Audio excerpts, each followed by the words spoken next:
Alrighty, hello, hello. Hope you're all doing well today and hope you're ready for some more kobold gaming. We have found Balrijin. We found him. He has come back to us.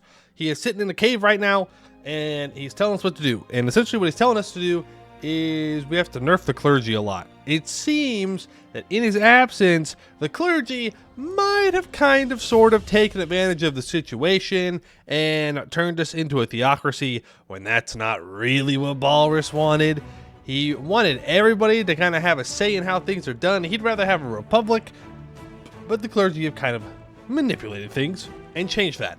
But with a little bit of work, we can reform our government and hopefully do much better. But all that really matters is that Balrijin is back. Boom, boom, boom. Hello, Hater, Super, Balzac, okay. Duker's Mom, Arcanaz, hope you're all doing well today. Let's get to gaming, shall we? We need to conquer a lot of territory, and we do need to nerf our clergy by quite a bit, is the thing. By quite a bit. So if we look at our missions here, we need 2 stabs, statesman advisor at least 3. But if we go down to our lower missions, we need to have 25% crown land, and our clergy influence needs to be lower than 40. Well, our clergy influence is currently 82. So we're gonna have to get rid of some of our stuff. Now, our clergy loyalty is super high. I think next we're going to get rid of the religious delegation because it gives only influence. Ooh. Yeah, they're going to want to get rid of religious culture probably, now that I think about it. That's going to be a rough one. Because we get a lot out of religious culture, but oh well, doesn't really matter. We have to get rid of it. Hey, Sarah, and this username. Hope you're doing well. You lost your dragon gun. Anyone found him? Yeah, he's over here somewhere. He's up in here somewhere. In the palace. Now, we also have to get this to level 2, which is going to cost 2,052 ducats. How's our governing capacity looking? Not good. Not good at all. We have done a couple of wars against the command at this point. We are able to take Jiaodo, which we needed for our mission tree. So now we're just doing this. Now, when we do the Balrijin reforms, we will lose 2 yearly devotion. We get 50% missionary maintenance cost, minus 10% clergy loyalty, and minus 20% clergy influence. So we might want to do that sooner rather than later. But at the same time, maybe we don't. Maybe we just want to chill for a bit, because we do need to do some revoking of crown land. Now, if we look at our tech here, we're currently pretty far behind on admin and diplo tech. So I think we're not going to go to war with Beyond Fang immediately. Yeah, I think that's the correct play. And that way we could catch up on tech a bit. Because we also need to take an admin idea. 49, I don't really care about 5% aggressive expansion. That's not that big of a deal. Which military idea do we want to take? No, sorry, not military. It's admin. I think it's economic. I think it has to be economic, to be fair. Because of the inflation. Yeah. Yep, it just does. It just simply does. It has to be that. Even though I'd kind of want infrastructure, preferably. Just because I want the governing capacity. And I want fort maintenance reductions. Because those are really good. But that inflation's going to get away from us every single time. I mean, it's a couple hundred admin points to buy it down every once in a while. True, it is last chance for divine, but I don't really like divine ideas, so I don't feel like I'm missing out on much. What are the policies of the economic? Vassal force limit and development cost and primary culture reduction. Not that useful for us. Stab cost minus 25%. Movement speed would offset the negative movement speed that we have. You know, we'll go infrastructure. I like infrastructure. It's going to make our states much cheaper too, since we are... How much are we paying state maintenance right now? I think it's 6.64. It's not too bad. But the more we expand, the worse it's going to get. Simply because we are kobolds. Which means all of the human minorities will give 30% state maintenance. Or they'll all give state maintenance. If there's Haramari, that'll increase it as well. And then if there's both, it'll increase it by a ton. So making it cheaper would be pretty nice. If I do say so myself. Magical experiment goes wrong. Yeah, okay. Thank you for killing the prosperity of my capital. Appreciate it. I didn't want it anyways. Didn't want it, didn't need it. We're down to 2 guys here. Do I want to hire a general? Yeah, I think I do. So let's go ahead and get leadership of martial heroes locked in. We have 91 armor tradition. Does anyone want to be a general? Or am I just going to send it? And we get Varrinzen grasping tail. Batavi, thank you for the follow. Appreciate it. Hey, Fallen Hearts, how you doing? Alright, okay, you want in? Let's see what you've got. What do you got? Boom. 6 shock pips. You know what? That's fine. Good, how are you? I'm doing pretty good. I woke up, I was chilling, I played a little bit of Dwarf Fortress, I did a little bit of Stardew Valley gaming with a friend of mine. I found the living hat, which is apparently like a 1 in 100,000 chance to find. So I'm a god gamer. What can I say? I'm pretty good at Stardew Valley. We've deleted the save already because we're never going to play it again. So, you know, we're casual. Not made aware someone streamed my mission tree. Now I have about 8 hours to catch up on. Oh, well. We found Walrus. We got him. Boys, we got him. Gamer card reinstated. Thank you. That's what I was looking for. Thank you. Yes. Pandering. I'm pandering. But I'm enjoying your mission tree, Batavi. I do enjoy me some kobold gaming. Now, if the clergy could just get on board with my kobold gaming, that would be great. Do I just drop religious culture here immediately? I mean, the mission's going to give them minus 20.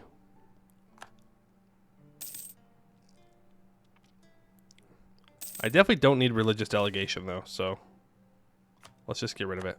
Boom. Hugh White, we've already read this one. It's the ghost monkey. Hey, Battleship. The gold bulls return. Oh, the gold bulls always return. You can't keep a good bold down. That's what I always say. That's what I always say. That's all trade company. I mean, I do want to state that up eventually. For right now, I'd rather just catch up on tech, unlock these good manufactories. And so we're just going to chill. We're just going to chill. Remember, we didn't get out of a war with the command that long ago. So we're trying to recover a bit. We are allied with Buvari in Chenbin Rung. We have vassalized Yu Jut and Lenshin Hui. Which we were going to annex these guys, but then someone told me that I shouldn't annex them. Alright, there's our 25% crown land that we need. I need another general. All my generals be dying. Kind of selfish of them. Do I want to take tech early is the question. Alright, battleship. Let's see what you've got. Boom, boom, boom, boom, boom. Okay, I'll take it. I mean, we're just drilling, so it's not a huge deal. There we go. Now we have an extra general lying around. You are the very model of a golden kobold general. Are you sure about that? You sure about that? Dang it. We do have to stab up to stab 2 for the mission, so we gotta keep that in mind.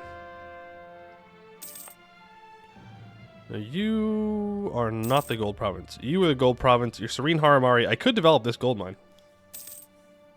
Could also build a fort on it, which is not a terrible idea. Yeah, honestly, not a terrible idea at all.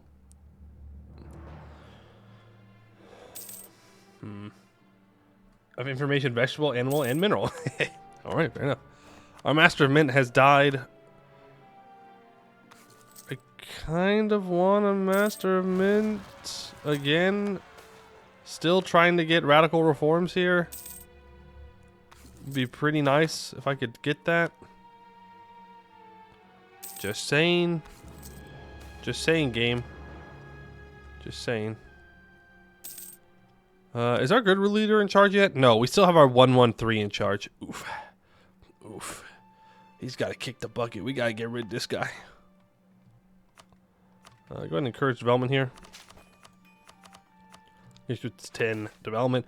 I do like Yanshin for its manpower development. You have so many grain provinces. You get a lot of force limit, and you can just develop these like crazy. Hey, Nurkor.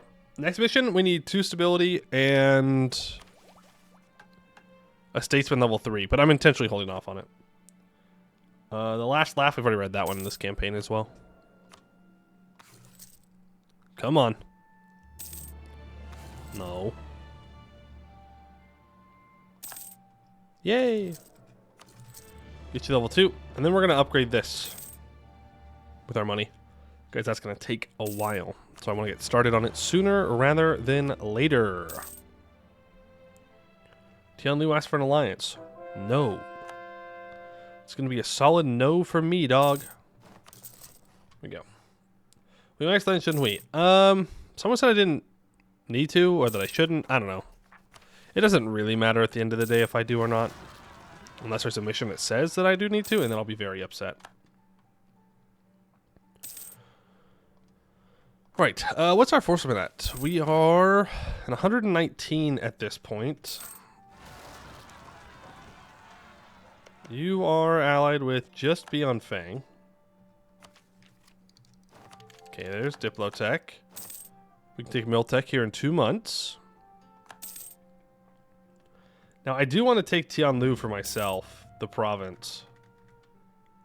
Definitely do not want to give that over to my vassal. How loyal are they? 4%. I could collect here, possibly.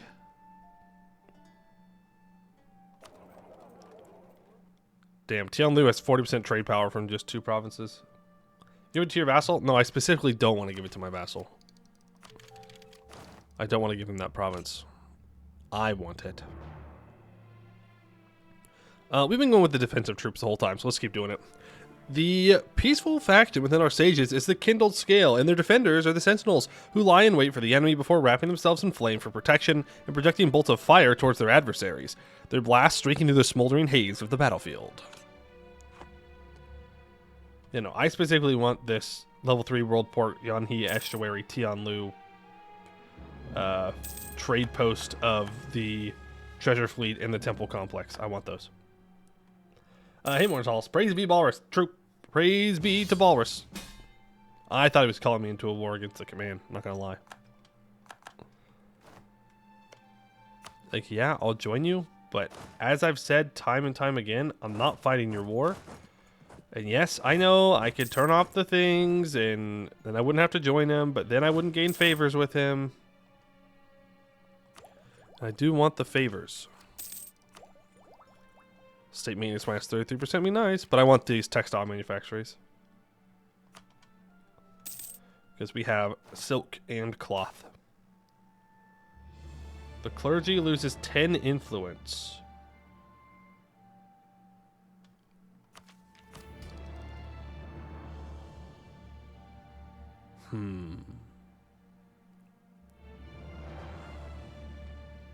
Yeah, we have to do that. We won't be able to revoke anything for a while, but I can't give them that influence for that long. Oop, there's the Jade March. That's less land for the command. I will go with institution spread. Infra ideas, nice 100% equilibrium. Yes, we have that. Infrastructure ideas. Grandmother Spirit, we've had that one before. Someone just claimed a whole bunch of my land. I want this tech very badly. I could annex Zhu, to be fair. They don't need to be around anymore. I guess I do have 1 core on 510. So maybe I guess we keep them for that. Unless... Ooh, I can make more claims. There we go. There's a lot of development in here. But... again, I do want to take it. Forgery of documents. I will take that 50 admin points. Thank you. Yeah, we're just really struggling here on this front. Rush of merchants. Tax or trade? We are technically still in tax for being our best bet. Our income has dropped quite a bit. We were at like 30. 39. I don't know if war reps were all of that or what has happened. But okay. Let's build a bunch of governing capacity buildings. Get that nice and good. Kobold minority grows. Huge. Okay, turn that edict off. Balrijin doesn't actually need my help. We're just creating another monster. So maybe just keep the command around for now. To offset Balrijin. Alright, there's our textile manufactories. Remember, we have a really good manufacturing possibility here. Because we developed an institution. So, that'll be worth quite a bit of cash. Though I may want to wait to build them until I get organized construction for the minus 10%. That would probably be worth it. But that is going to require a lot of waiting. Hey, and leave. I was in the dev clash as Deathbringing Cobra. Died to an AI coalition of the Tainzu tags. Well-fed hippo. Friend helping parrot. Work doing hippo. And the rest of all teamed up to kill me. I know. I know. I was watching. I saw it all happen. I'm so sorry. I saw you dying. Happens to the best of us. Sometimes it'd be like that. Ooh, free stability.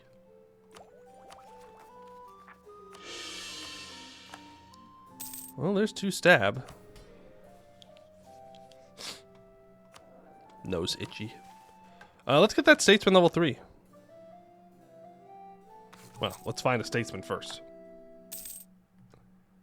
See more than Sarah Canor? I mean, hey, it's called Canor Universalis, right? No, I don't have enough money. No. I actually don't want to seize land here. I want to keep nerfing the clergy. We must undermine the clergy. They are a threat to all kobold kind. Just the way it is. Just the way it is. Oh, every time I start drilling is exactly when the next round of rebels wants to rise up. Every single time.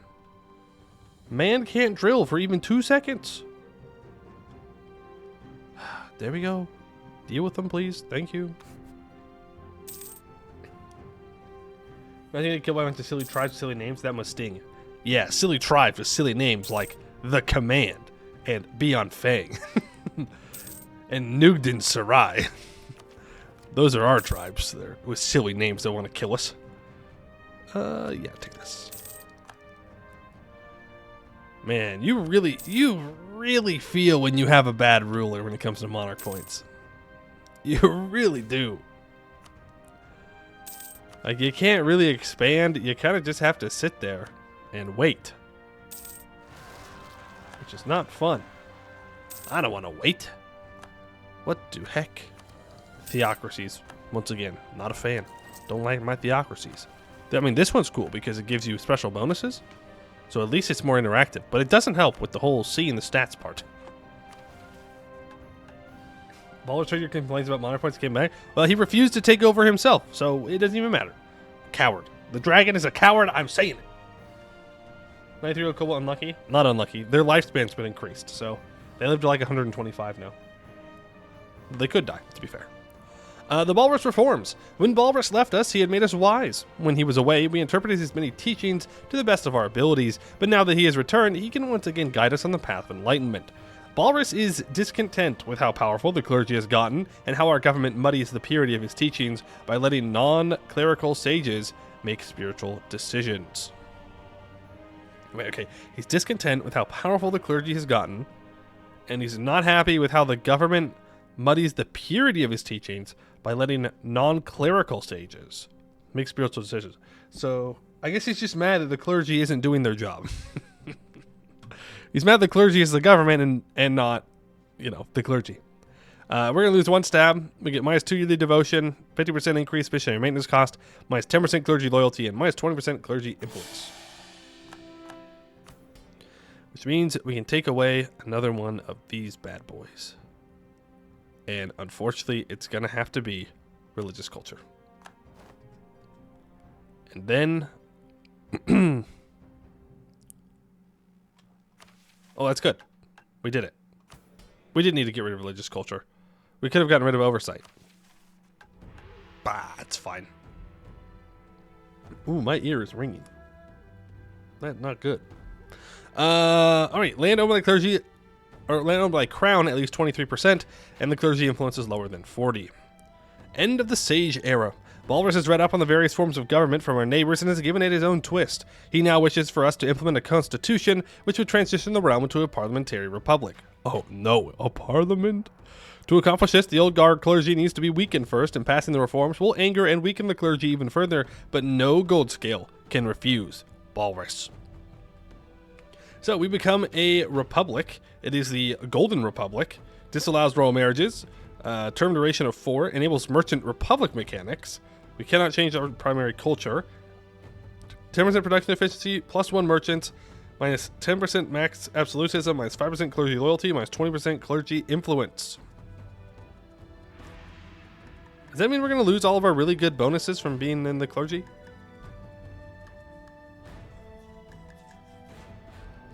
Oh well. Are we going to have an election? Oh, he gets to rule for 4 years? You lucky little kobold.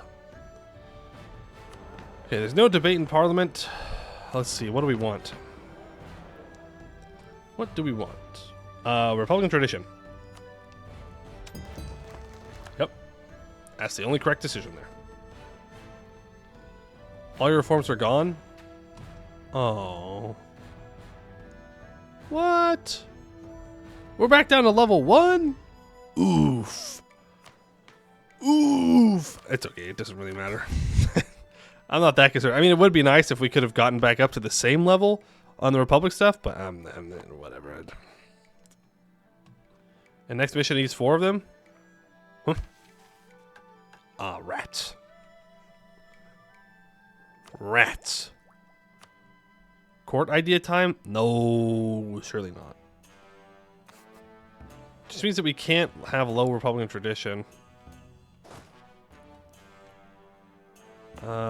Okay, well, let's definitely give a parliament seat here, here, and here. How many seats do you want? 10? Alright. Smack a seat down there. Smack a seat down there. There. Guess we can... Oh no, we can't give it to Xiaodo. It's not stated up. This is also gold scale kobolds. We'll give that one. We'll give that one. Need one more seat. All the kobold provinces. Oh right, no, these old guys. I forgot. We conquered some gold scale province stuff. Imogu, you know what? Just for you, boom, another one. There's not many places we can reduce autonomy. Oh, there's the election. Weird. That was like a month and a half afterwards. Okay. It is time for a new election cycle in the Golden Republic, which the Constitution dictates to work as follows. A first round of voting measures, which 2 parties can garner the most votes, then follows a week of campaigning and endorsements, followed by a second round. All citizens are allowed to vote, but people living in provinces with a seat in Parliament will be counted double. Why would you... Oh, okay, whatever. There are many parties in the realm, but the primary ones are the Alliance, an uneasy union of the Smoldering Claw and Kindled Scale clans, aiming to represent all soldiers of the realm and garnering much of the military vote. The United Guilds, a bike-leaning gold-scale party aimed at local autonomy, non-interventionism, and beneficial policies for the countless craftsmen, artisans, and miners in the bike-leaning regions. The party being spearheaded by the teeming armed faction, the Old Guard, a party consisting of career politicians, clergy, and retired knowing eye secret service personnel and diviners who take pride in protecting the Constitution, continuing the veneration of Balrijin, and improving the internal stability of the realm. The Scale Barons are a party for the rich, by the rich, focused on protecting and expanding their mercantile and banking interests along the Yan River, led by the Grasping Tail Clan, and finally, the Lan Zhenhui National Party. Comrade, originally formed to represent the interests of Lan Zhenhui peasants, has since expanded into a coalition to include humans and rural peasantry throughout the Republic. Of these parties, the following two have won the first round, and if Balrijin is going to endorse either of them, now would be the time. It costs the Republican tradition? Oh, I don't want the United Guilds to win. Well, it's 4 years. It's not that bad. If I don't go to war in the next 4 years, it's not like the end of the world. So better than most countries? That's true. That's true. Impartial? I gained 10. Easy. Literally so easy to gain 10 Republican tradition. The United Guilds will win. The United Guilds have won. The Canada has assumed the position of president. The Alliance has acknowledged their defeat, but their supporters are rather sour about coming second in an all-or-nothing race. Skill issue. A 6-4-3? The winning party's primary voter region will gain special treatment as long as they remain president. Hell yeah. Global prosperity growth, production efficiency, dev cost reductions, construction cost reductions. And a 6-4-3? Well, this is already way better than the clergy. Benevolent? Nice. I guess I could give back religious culture.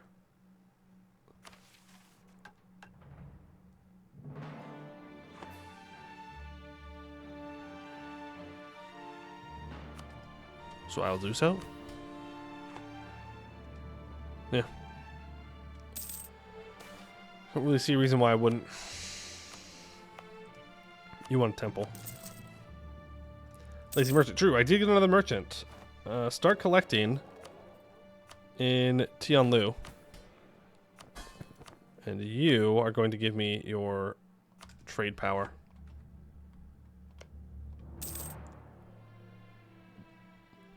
Thank you. Mage spell is up. We are about to max out on our mill points, so it's time for the kobolds to do some military development, folks. Even though our merchants are not happy. Actually, they are happy. We're just built different. Ooh, I shouldn't have done that. I should give out reduced research regulations. Oh, it's just too low.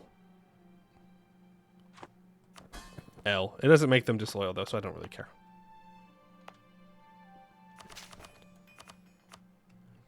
Okay, and then you also need to get up to 10. And next little vassal. I mean, yeah, I guess we can now. Now that we actually have monarch points coming in, I feel much more comfortable annexing them. Done 1553. And that's with the -2. But I want that all power cost while I do some development here. Okay, I'll have you up to 10. The power of Yanshin is now going to be unleashed. You're already at 10. You are not. Courage development.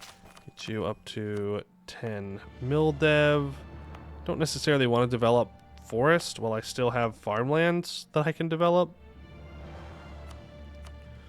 Courage development. That'll be fine. Alright, now we'll take this away. Cool. Nice. Thank you for the 6 months. Appreciate it. Battle Mage Academies. I don't know. I'm always hesitant to take Battle Mage Academies. It's -1 monthly mill power.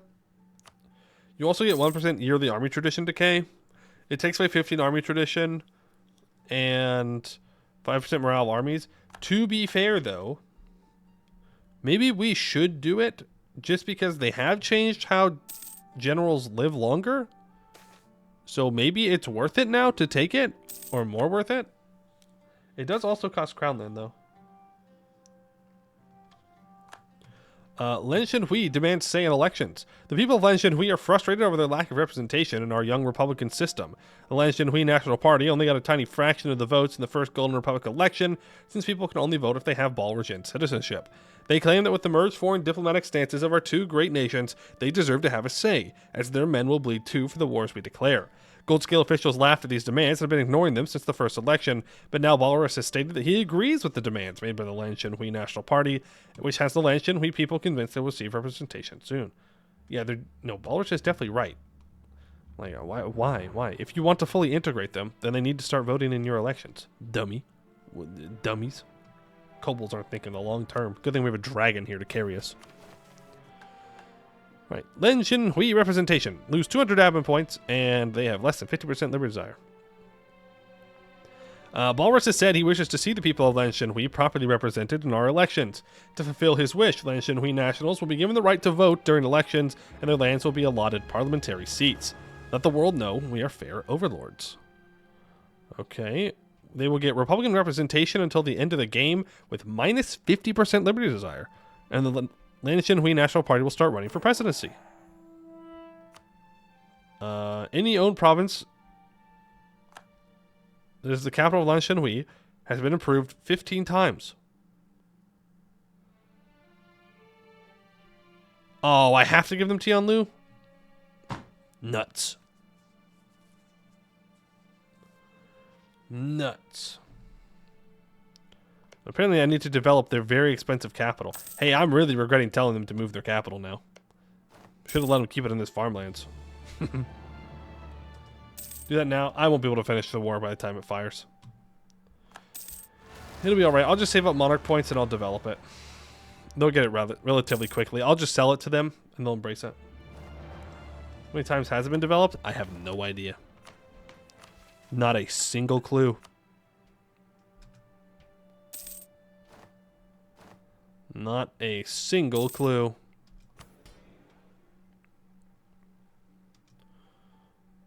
I could sell C's here if I wanted to.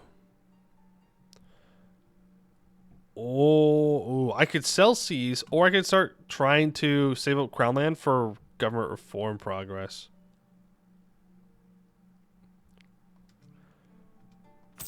Should probably get government reform progress.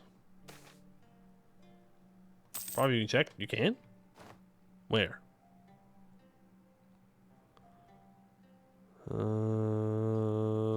How? Province history? No. The dev number. Development. Wait, this one? Been improved 10 times. I need it to be improved 5 more times. Got it. Understood. I am way over my governing capacity. How did that happen? Are you telling me all that mill dev did that?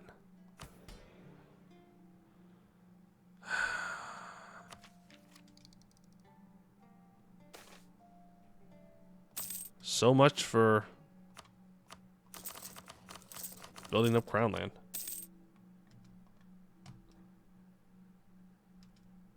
Next idea is court? I don't think next idea is court. I don't know if that's true. Old whispers, new people. A peculiar and intriguing tale has reached our court. In a small village nestled within Shenglong, an inexplicable phenomenon has been unfolding over the past few weeks. The village's population has been growing unexpectedly, not due to a baby boom or any foreseeable reason, but rather due to the unexplained arrival of random individuals. These newcomers have no recollection of their origins or identities and appear disoriented, seeking refuge and assistance. The compassionate village has extended its aid and shelter to these bewildered souls. The only telltale sign of their arrival is a faint whispering on the wind. Given the spiritual nature of this occurrence, it is in our best interest to offer support and care to these newly arrived inhabitants. Allocating our resources to help settle and accommodate them seems the most prudent course of action at this time. Free development. Nice. I don't like the way my chair is sitting right now. Let's see.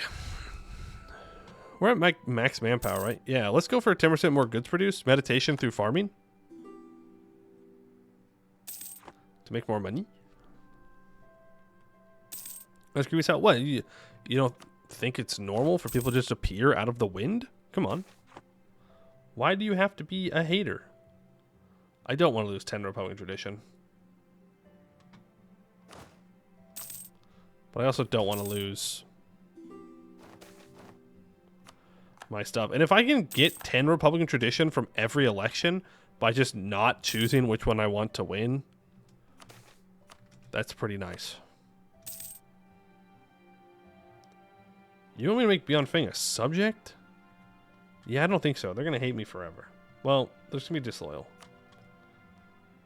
You want Podi to have a...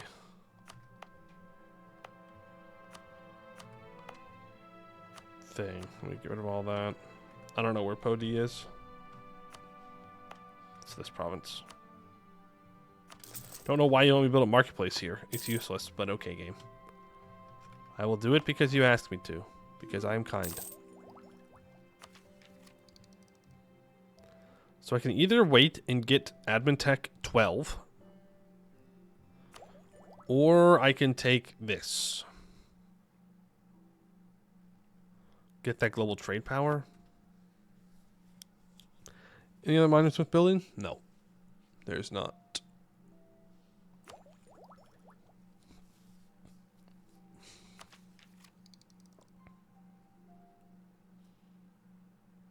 I need the governing capacity. I do need the governing capacity. In fact, we should probably focus admin at this point. Get you up to level 3. 17 ducats a month? Damn. Damn. That's expensive. That's where all my money went. I have a bunch of high-level advisors. Ooh, nice. Thank you. No! I'm losing my claims on Beyond Fang. Literally 1984. Oh, I'm annexing Zhu's Yut. And so it's taking all my Diplo points. It's fine. He's almost done getting annexed. Which will just take more of our governing capacity, but we're not going to think about that. Small command? Well, I don't know about small, but yes. They're there. We've beaten them up quite a few times. We can also see Jad now. I'm so glad they added the Valley in. So glad they gave Jad more food to eat. There's got to be a way to stop them. There has to be a way of not just making the Valley food for Bulwar. Get trader? Oh, right. I had a trader. Thank you. Yes. You go up there. Leave the radio today. You are welcome. I hope your stream went well. Yep, take that. Okay, I do need to develop the institution. It's a printing press, so I'm going to have to develop it. Don't know where I'm going to develop it, but we'll figure it out. Haramari self-governance. I really don't want to give you 30% autonomy in this province, so sorry. No. Not going to happen. Something that prevents Bulwar from eating the centaurs 100% of games would be neat. Yeah. I don't know how to do it, though. Like, other than creating a hard block that, like, goes away, like, time gating it, but that would also feel kind of bad, right? Like, why is it time gated to block here? It's not like you can just make it to where they can't see up here because the AI will declare it anyway. So I don't know how you would do it. And if you give... And it doesn't make any sense for anyone here to have a truce with these guys in the beginning. I don't know. But they just get... Bulwar just immediately goes up and eats these guys every game. Giant sandstorm that makes the pass unpassable? Maybe. Not a terrible idea. We have an election. The Old Guard and the Len Shinhui National Party. we remain impartial. All right, boys. I know that I said that we were going to be impartial, but like now that I see who won, like we can't let the communists win, so we're going to have to go in and overthrow our own government. I'm sorry, it's just the way it is. Okay, it's in my blood. I'm an American. I can't stop myself.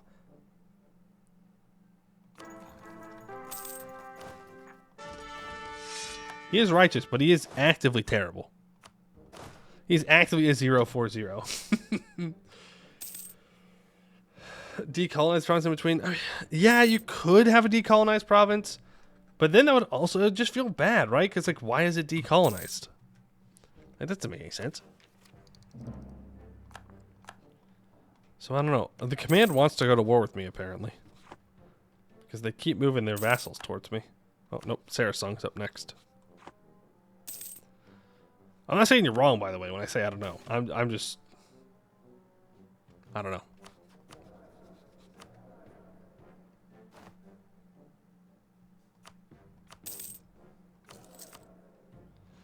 Give me a trader. I need to trade. I need to trade. Thank you. 040. We have not had the best of lucks with rulers in this game, I will admit.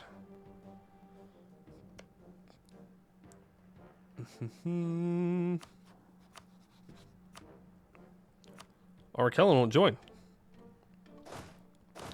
Well, let's stop drilling. Why won't they join? Get malevolented.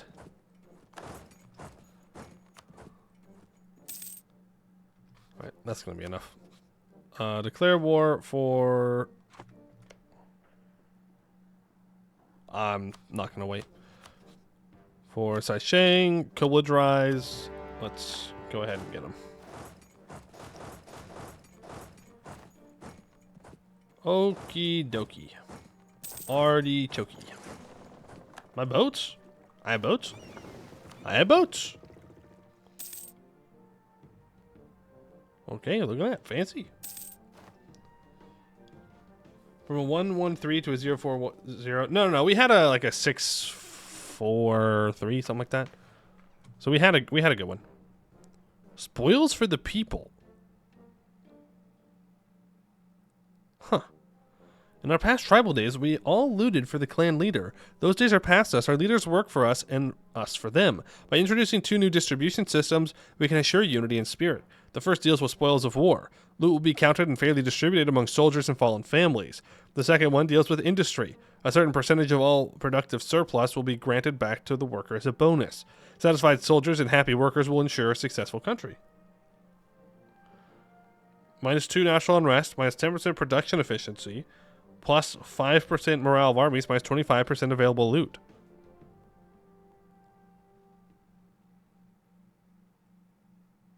Sure. That's different. I don't really care about available loot, so we'll choose that one. Your mission requires you to take certain reforms. Well, I hope that was one of them.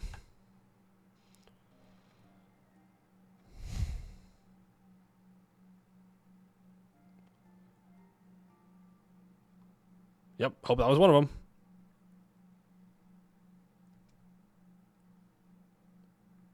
Guess we'll see.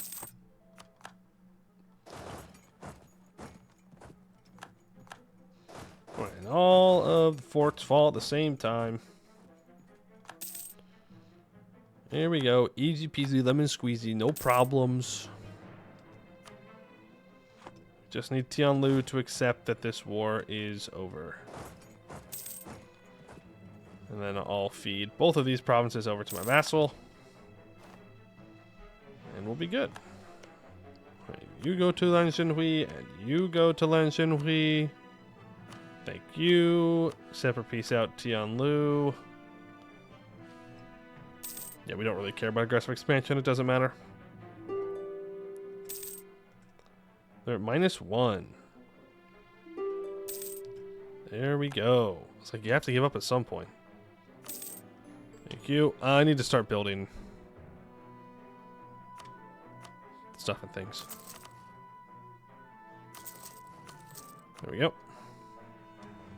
It's ogre. It's all ogre now. And then I will annex Beyond Fang. 507 admin points.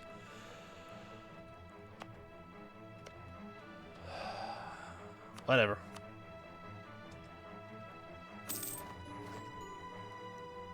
Yanchin Gaming. Yeah. Oh, it's because our governing capacity is so bad.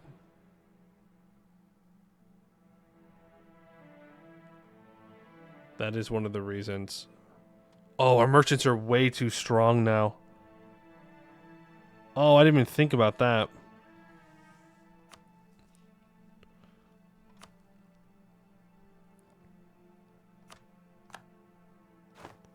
I'm going to give this over to the nobles. That puts us at 810. Not as bad. Start coring it all up. Oh boy.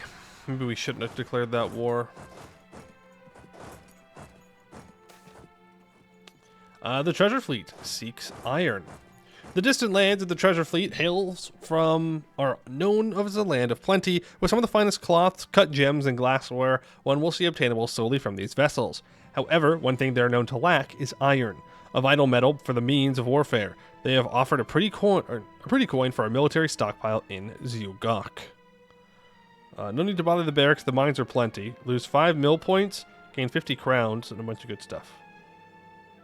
Because we have at least one iron producing province. Sure. And then we make a bunch of money this month.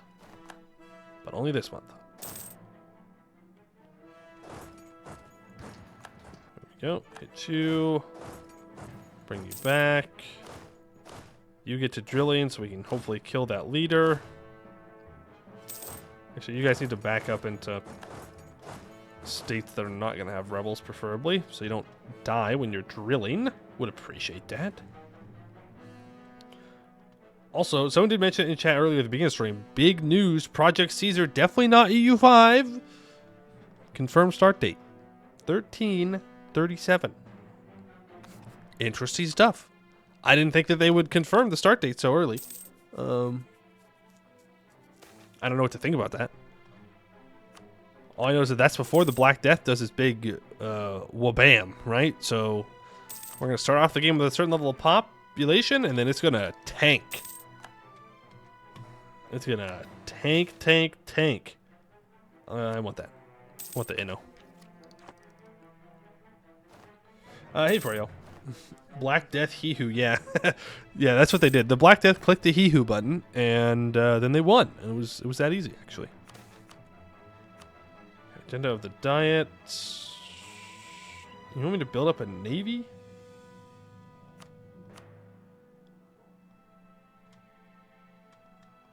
Precursor relics? Yeah.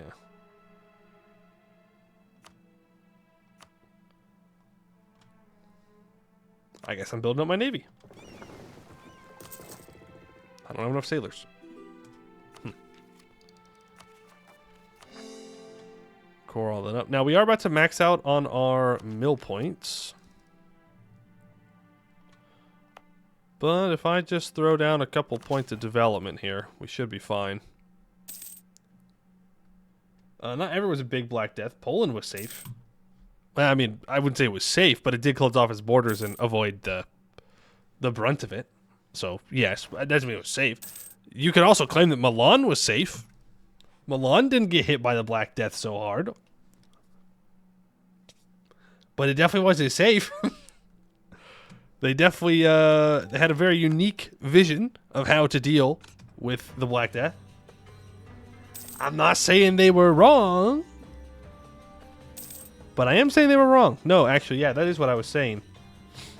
I am saying that, you know, killing people, if they even showed the slightest sign of being sick, is in fact probably the wrong option. Devian Lane Cities Council if you're on for the mission into the GovCap. That's true. That's true. It's a good point. We do need to develop this anyways. But governing capacity, governing shamacity, right? We'll get more governing capacity. We just gotta, you know. do the things that we got to do for governing capacity. You know, the stuff and the things. Build up to 17,000 for that. Diet has expired.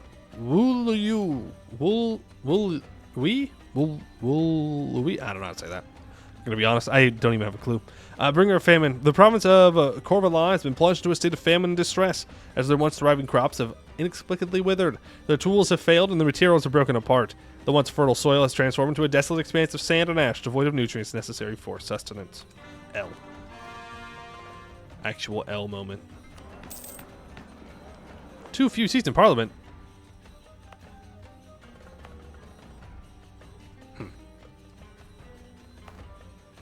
You can have a seat. Congratulations.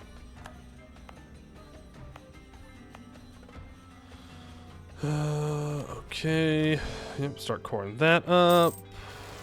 I was gonna do something. Do I want to restore the temple? I don't think I do. What are you waiting for, London? We cap dev? I have to develop the institution first. I don't know what to tell you. I can develop it all I want. It's not going to do anything. Like, yeah, cool, we'd be there. We'd have developed it. But we have to have the institution anyways. If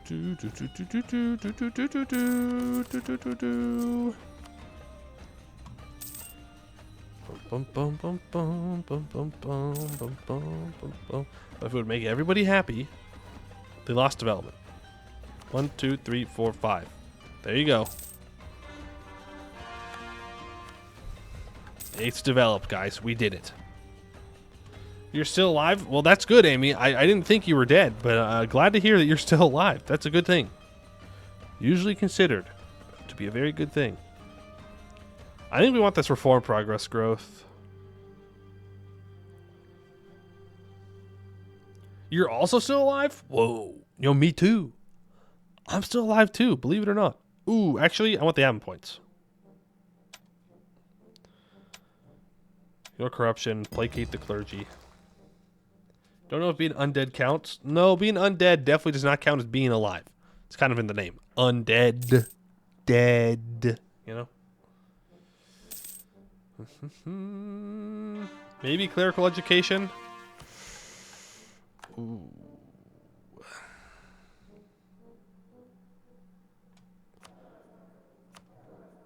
Man, I just cannot catch a break with my radical reforms here. Yeah, I mean, I'm not against clerical education, to be fair. It's not a terrible idea. Where are you? I just saw it. Here. It would give us 3.9%. Nope. Un equals not. Yeah, but it also means that you had to be dead, right? I'm actually 3 kobolds in a trench coat? You're saying a lot of words right now. Ballers will remain impartial. The old guard wins. A 3-0-0. Hey. Hey,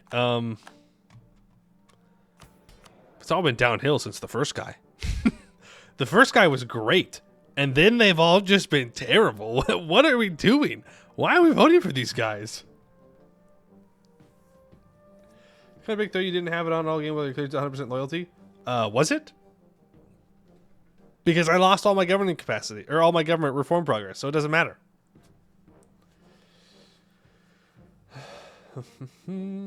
It's getting better? No, this is actively worse. Next will be a 0-0-2. Okay, better for you, worse for me. Got it. Understood. Understood. Why is every EU4 streaming literally right now? Because it's like the middle of the day. Well, for me it is. For them, it's probably the evening.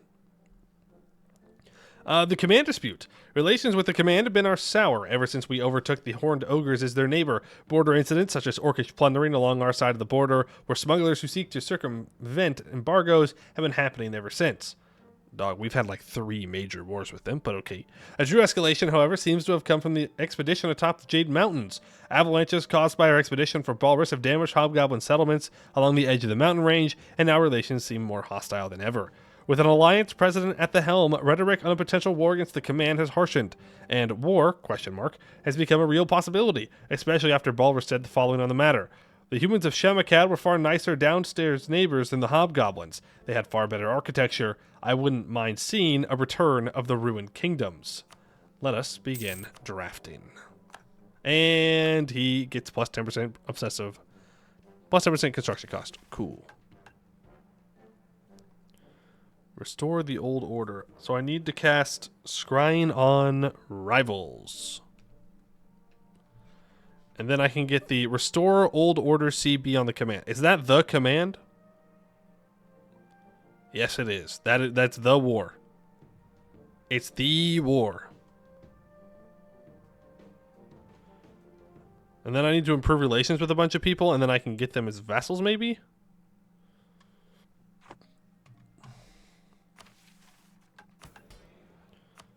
Okay. Well, Scrying Rivals is going to cost 899 crowns, so let's save up our money for that. Kobolds declare death war because of an offhand comment made by their dragon. He's right.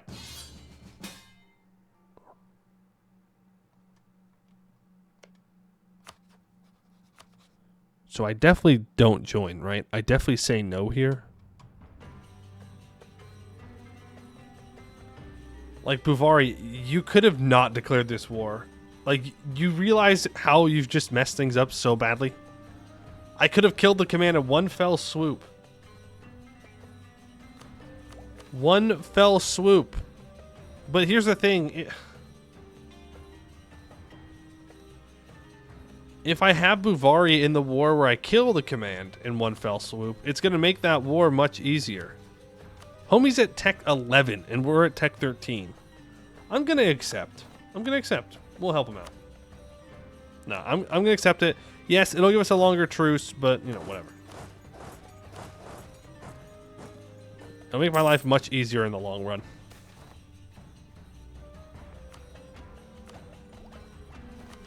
Apparently I can take an infrastructure idea to do so.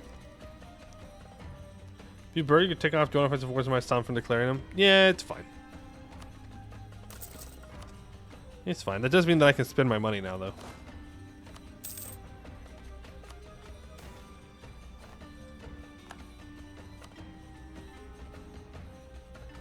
What the fuck? What the fuck? What do you think you're doing? What do you think you're doing? You think you can just join a coalition against me? What the fuck? You guys are crazy. You think I'm that busy? You think I'm busy enough to where I won't turn around and smack you all down in a moment's notice? Dog. You'd have no chance. 0 chances. Yeah, we do have a Jade March, though. What happens to the Jade March? Maybe they become independent. Free the Jade March. Now, I don't know what Buvari wants in this war. Hopefully he just takes like 2 provinces. He won't. AI only seems to take like 2 provinces when it's a war that you're not involved in. When the player gets involved, they take 100%. Though I don't think it's because there's a player involved. I think it's because when a player is in a war, every war is a death war.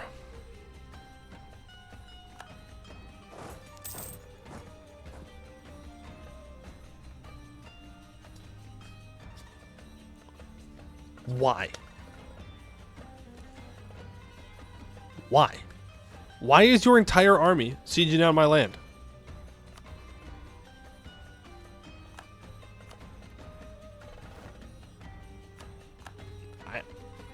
Huh? I'm not even the one that declared war on you. This dude did. And you beelined it for my land. They're Miltech 10. These goblins are going to be dead before anyone can do anything about it.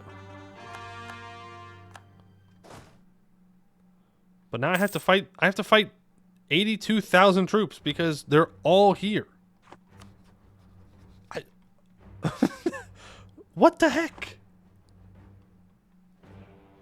Hey, I thought the players available to a target, the player is always weak in the end no matter what. Kill the weak link. I don't know. I mean, technically, in this case, I am probably considered weaker than Buvari is. But to send all of them to one siege? Like, why? I'm not even the one that declared on you, man.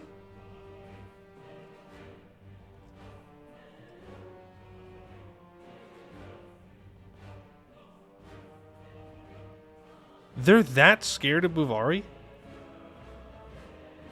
When he even gets somewhat close, they just fully abandon the siege? But he's not that scared of me? Coward.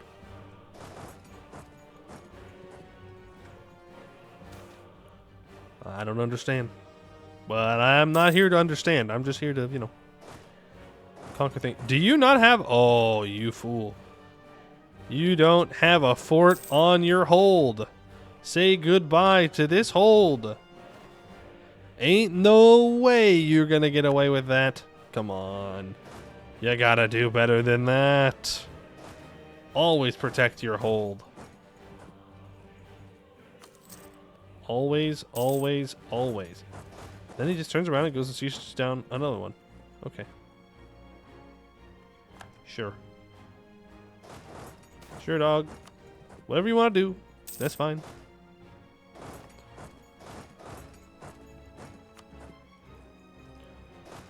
He wasn't scared of me. What the... What? Oh. That's a lot more morale. How much morale is Buvari running at the moment? Close, but still not as much as us. Interesting. Elverskin, thank you for the follow. Appreciate it. Send in Balrus with the chair. No, we can't risk him. We can't risk Balrus dying. It's not worth it. Do you understand? We cannot risk the dragon like that. I'll take this. Like, think about how often war wizards die. Now think about a dragon. Much easier to shoot a dragon than a war wizard. Much larger target. Can't risk it. He's too important. You move there. Dragon isn't squished, though? I mean, I guess that's true. I don't know. If Smog can get taken out with one arrow, I'm assuming one bullet can probably take Balrus out. No hate on Balrus. You know, we love Balrus, but... bullet is still a bullet. Have you found him? Yes, we have. He is chilling in our capital currently. You know what I could do? I could wipe peace out of this war.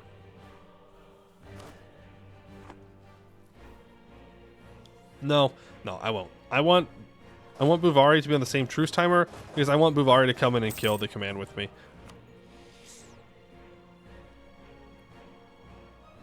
Don't think I want to mess about too much with that. Alright, I think we can speed 5. The command's kind of a joke now. Like, at this moment in time, they are. They're behind on tech. They're outnumbered. Our quality is just far and away better than theirs. Not to say we don't take damage when we fight them. But overall, we have the advantage. And we will for a while.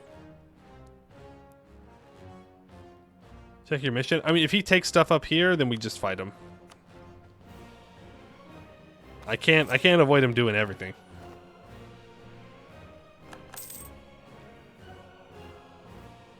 Is he doing the thing where he wants like the entirety of every single piece of land? No.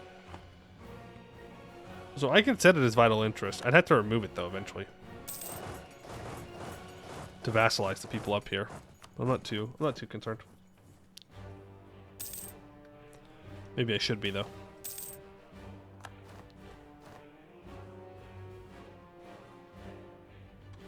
Hey, use this to get rid of anything from the merchants? No. No way. No shot. Yeah, he took a bunch of stuff in here. Kill the command and Buvari will just be right there to remind you why you shouldn't kill the command. Damned if you do, damned if you don't. Somebody's gonna be there to kick your ass. Size does matter. Because we are an obsessive perfectionist, for 20 years, I can gain plus 20% construction cost and construction time. We gain 20 prestige, 20 Republican tradition, which we don't actually need, but it is pretty good.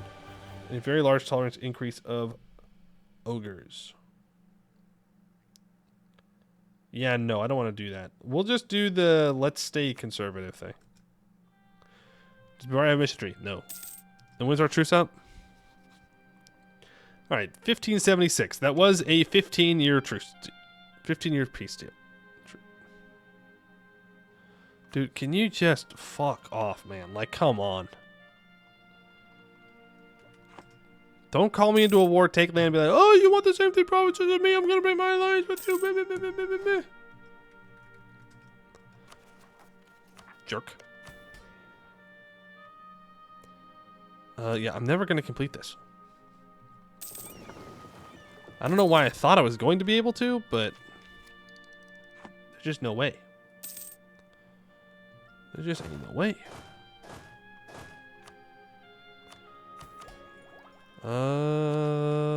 Yeah, take this. Then we're going to save up our mill points and our diplo points to develop the institution. But I need a different general or a different leader. He's a decent general, though, is the thing. But damn. Ask for sailors from favors? That's true. Okay, first of all, I need to improve relations with you, apparently. Second of all, I need to increase our trust to max. And third of all, I need sailors.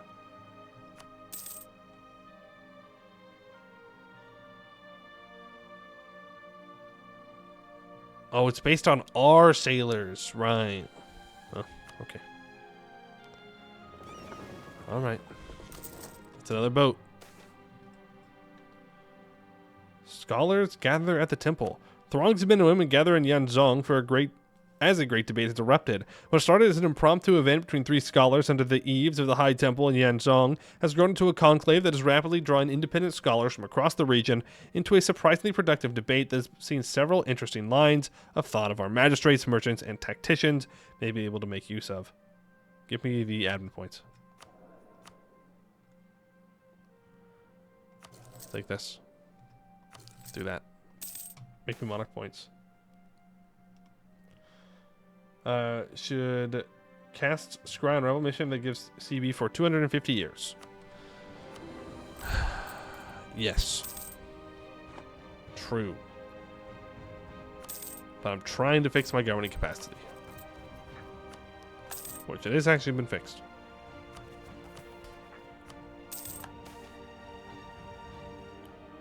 Now it costs even more. You're telling me the more money I make, the more it costs to cast that spell? Is that what you're telling me? What I don't like about rich militaries, there's no way you could field 50,000 army of kobolds at Balrijin. There's physically not enough kobolds. I don't know. I think kobolds and goblins are probably the two where it does make sense. It does make sense to have this many, probably. But, like, those are the two where they do breed real fast. That's like their whole deal. Is they make lots of little guys really, really quickly. So, I agree for elves, for humans, dwarves. The longer live the race, the smaller your armies really should be if you only stick to your race, probably. But kobolds, they lay eggs. Lots of eggs. Do we want frequent elections? We always want frequent elections.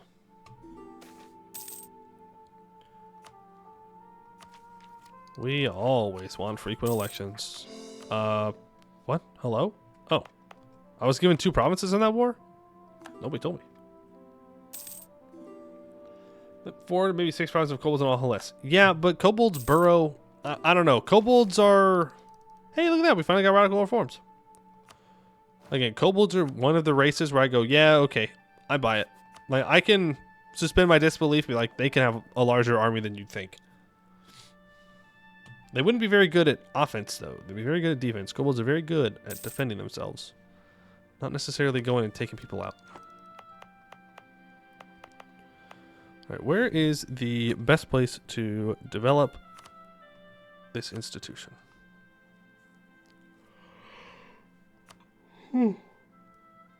Looks like Yincheng is. Courage development. Wish my merchants would have been loyal. I don't really care. Let's get to it.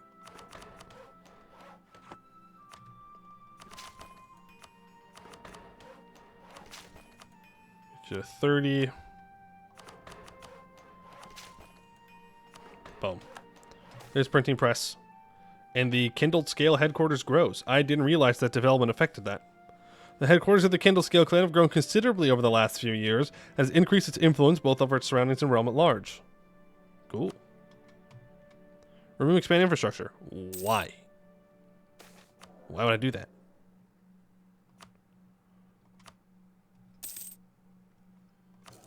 That doesn't seem like a very good idea to me.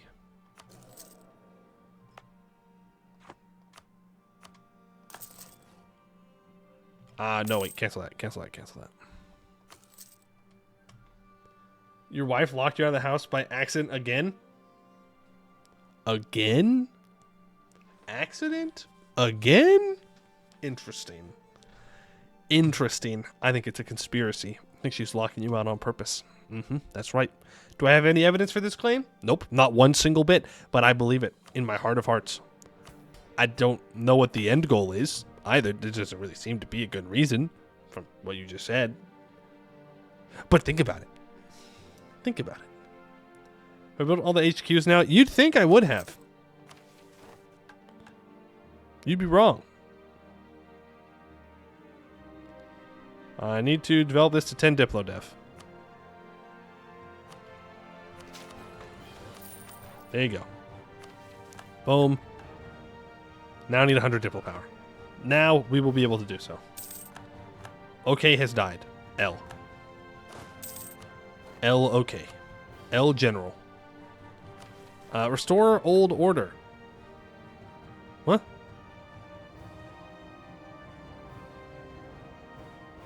I casted the spell, didn't I?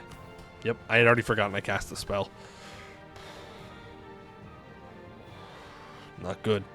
Restore old order. For countless centuries, the Shemakad Valley had been home to what are now called the Ruined Kingdoms. But ever since the Hobgoblins came out of the Jade Mines in 1422, they have wreaked havoc on the region. Walrus would like to see order restored to this region for various reasons. The Hobgoblins have proven ruthless and incompatible with kobold or even human society, and their merchants seem unwilling to engage in mutually beneficial trading with much of Yanshan, not to mention the danger they pose to the stability on the continent and the continuation of society and diplomacy as we know it. It is time to prepare for our biggest war yet. We will gain the Restore Old Order CB on the command, which will last for 400 years. A CB that I wish everybody got access to.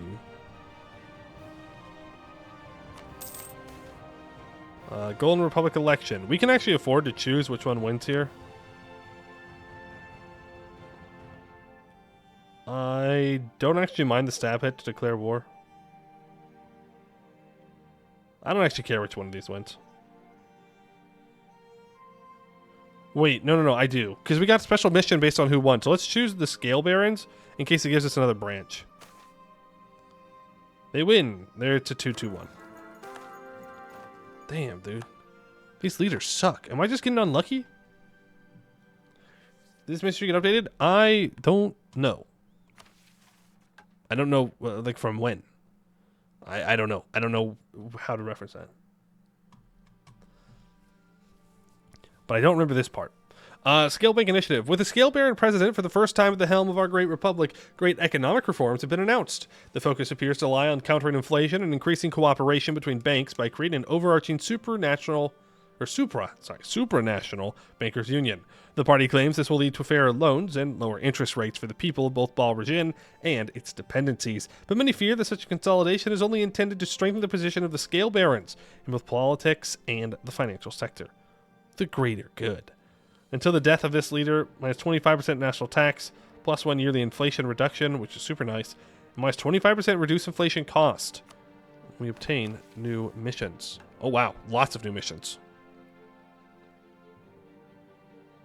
If I didn't finish mysteries, be like that a long time ago? That's not true.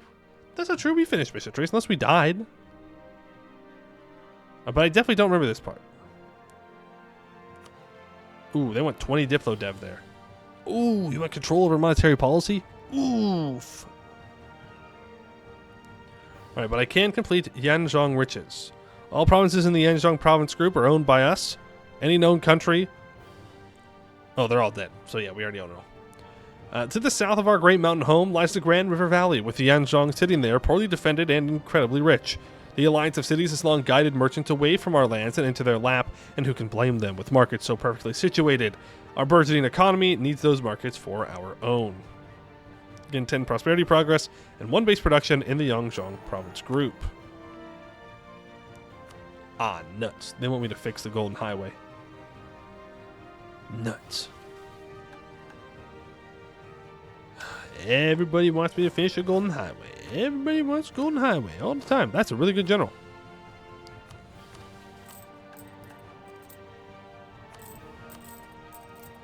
Yeah, we'll let that tick down. Well, his stats aren't great, but the effects of him being in power are pretty nice.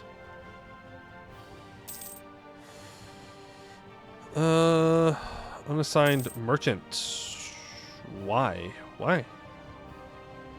Oh, because I have a skill Baron President. Alright, whatever. Put it up there then. That'll do, I suppose. I would love the merchants to lose some influence. And I want to establish the Grasping Tail headquarters. Though Walriza is a prosperous and beautiful city, it is rather remote from the rest of Yanshan, as its surrounding mountain range makes travel rough, going for all save ourselves, dwarves, and the hardiest bikeling. This makes our beloved capital ill-equipped to serve as the primary commercial hub of our growing domain. The half-subterranean hill town of Zerever, on the other hand, is ideally placed along a tributary of the mighty Yan River and has plenty of space to build, while still being within comfortable distance to supply Balrijin. The Grasping Tail clan have drawn upon blueprints for a new market plaza in Zerever, where lowland merchants may offload their goods and leave the difficult hike to Balrijin for the experts. Okay, till the end of the game we get +1 local trade power, +1 merchant, 10% caravan power, and 1% merchant guild loyalty, and they gain 5% crown land, which isn't great, to be fair, but it's fine. Go ahead and start pulling the trade out of that. Nope. And we should probably just save up money so I can embrace the institution, because we are getting close to being able to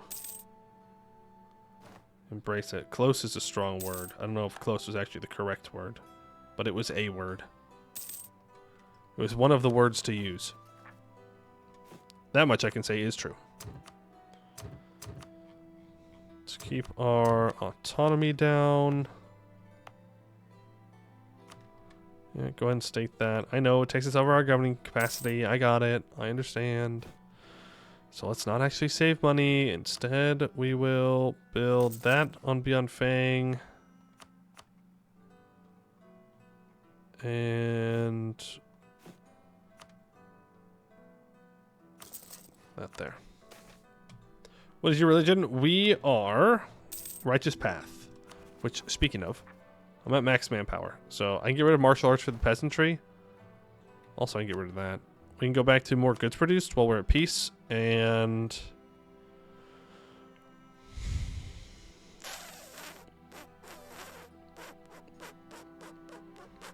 it's fine. I need to start building spy networks on Phi 10 and on Lua. Yep. Now, when I see this mission down here, they want me to develop Tianlu to 50. Okay.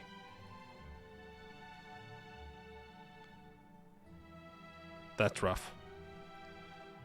This mission right here. Is this going to allow me to annex them?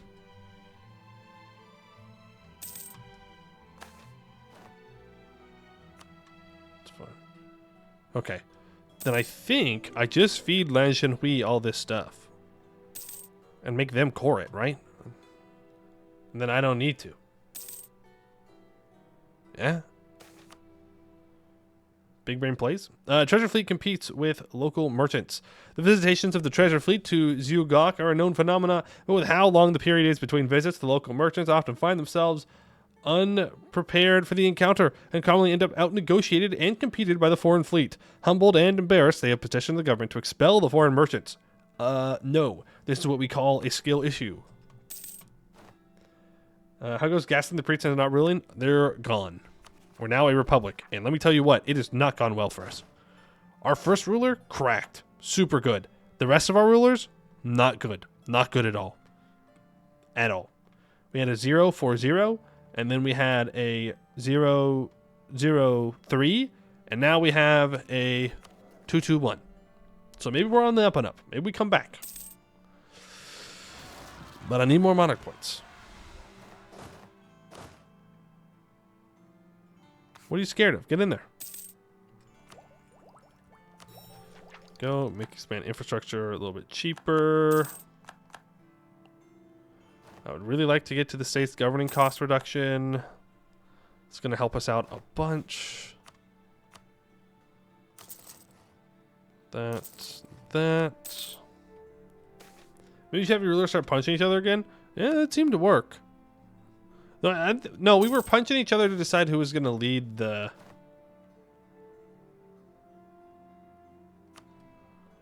Who was going to lead the military. We just chose some random priest for the other thing. Clergy gains 10 loyalty. Can I do anything with that? Nope, I'll take the NO then. Well, I guess we could have gotten like 2.5 NO out of that if I had taken the correct thing from our religion aspect. Do I have any other edicts up? Yep. Some things never change. Alright, keep building the boats. We like building boats. Bum, bum, bum, bum, bum, bum. Can I break your alliance with these dudes? Because I'm a great power. No. Navy enforcement was like 15. Final tier moment gives gov cap, right? Yeah. Cost us 4,000. So maybe I should save up the money for that. To be fair, level 2 also gave us gov cap. We get an additional 5%. But it does give monthly Diplo power. But when's our command truce up? 76? We still have time. So let's get ready for this war. Wow, we can build a lot more troops. Combat with still 25? No, it is 27 now.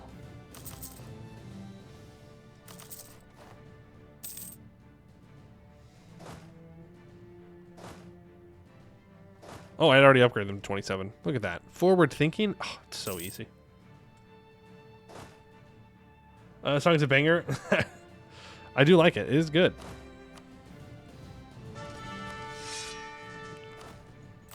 Inflation is finally at 0. Let's move you up towards the front line and let's declare the war. I'm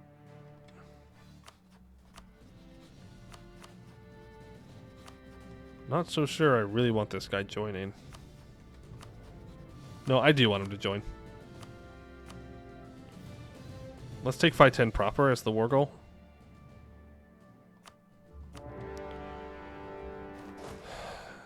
We just need to make sure that... we go take this province.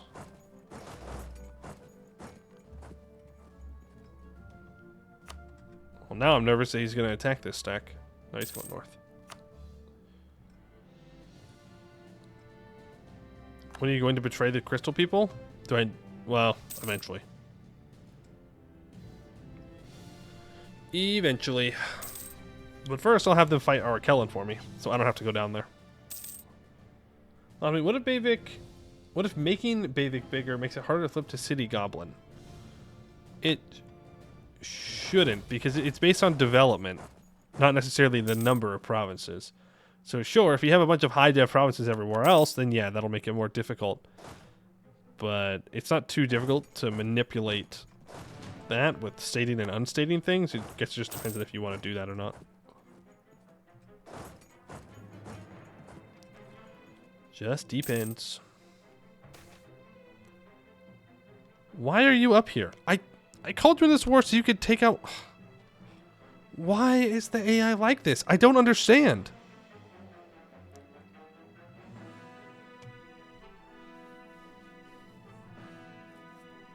I don't get it. Like, he has all of this land right here that he could go siege down. That's not defended. Like, there's 25,000 guys, sure. There's no forts. There's nothing stopping you from walking onto Arakellan's capital.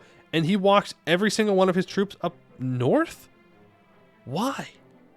Suspend elections during wartime.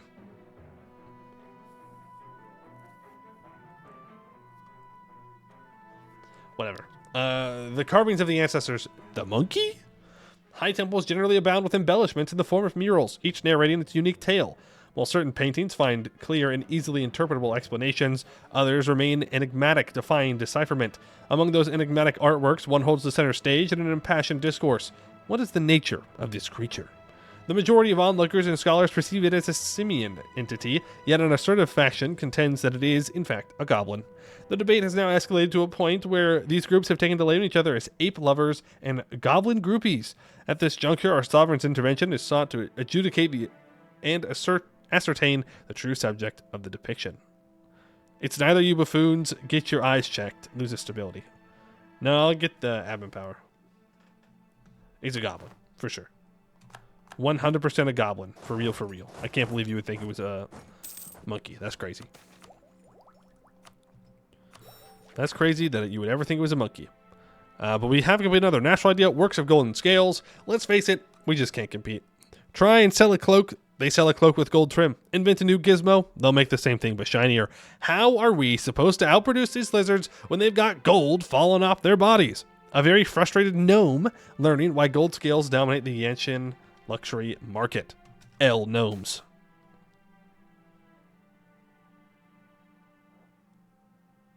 I don't think it matters which one wins. Ooh, 443. Thank you. Look at that. Take that. The communists get taken down. Gnome doesn't know. Gnome lacks critical information. It's gonna make him to a general. We're a republic. It doesn't matter.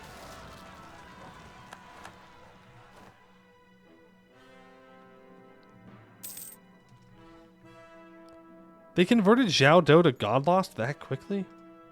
They didn't own Zhao Do for that. Well, I guess they owned it for quite a while. Why not a 100? Because 100s are bad. Just like how that fort lasted was bad. Why do you have 20,000 cannons? Oh my goodness. Why do you have 22,000 cannons? I don't understand. I don't get it. I don't understand the AI and why they build certain things. I get it. Yeah, Fight 10, they can do the funny memes, but that's their special merc stacks. That's not their regular cannons. These are just regular cannons. I don't know why the AI does this. Why do they overproduce cannons? I don't get it.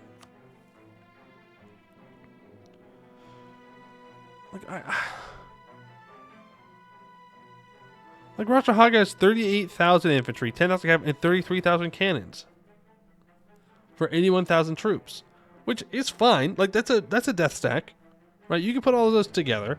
The combat with this current like 27, but you know, that's not too bad. But like Chinmen Rung, they have 32,000 infantry, 9,000 cavalry, 30,000 cannons. Why? Why do you have that many cannons? Suspend the election to get the 443? Nah, it's fine. The war will be over by then anyways. Cannons good? Cannons are good, yes, but if you don't have enough infantry, it doesn't matter if you have cannons. You're just going to lose.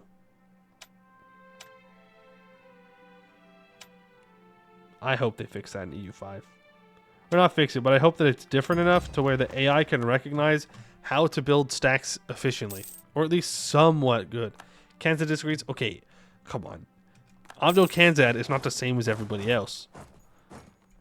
Abdel Kanzad is there so you can specifically do all cannon memes. Isn't stacks like this E4? True. But like, I hope that whatever it is that they decide to do in, Project Caesar, definitely not EU5, that the AI is at least somewhat competent at army management. I don't know how they would do that, to be fair. Again, I don't create games. I haven't played all Paradox games, so like I don't know about Hoi 4, but I know that like in Imperator, it was the same kind of thing. Like they weren't great with the armies. You'd run around, and even like super strong nations, when they had their legions, they'd just be full of random stuff. And I was like, why? Why are you doing that to yourselves?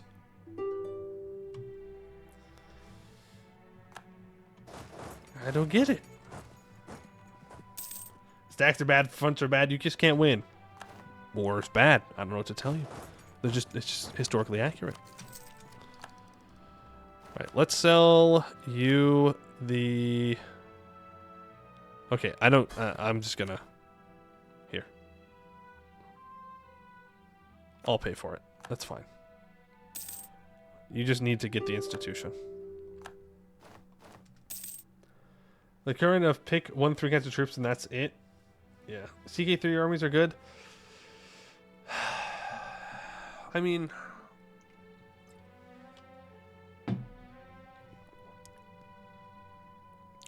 My general died. What about CK3 armies do you like specifically?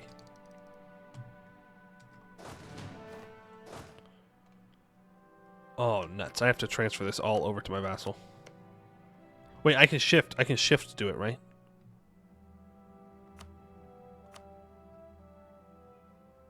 Wait, how do I do it again? By selecting provinces with shift, you can transfer multiple at once. There we go.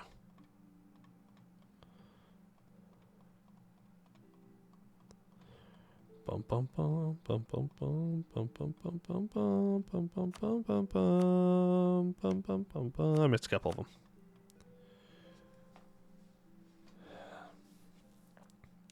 Well, what's model shift from levy-based military to fresh military? So maybe we get a bit of a CK3 vibe. I definitely think it'd be more of like an imperator vibe, but also I need to separate peace out. Just white peace. Ignoring knights, well, you can actually pick and choose different kinds of troops. Your regiments have different strengths and weaknesses. True. You definitely just have to ignore knights. Knights are just...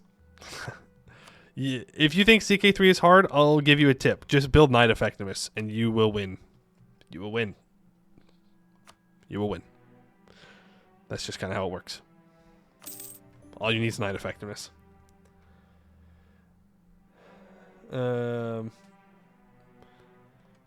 Yeah, I don't know. I don't know. Okay, first of all, Lan Shenhui, I want you to get a border with this guy. What the heck? You only take 3 provinces? That's not 3. That's 159 aggressive expansion?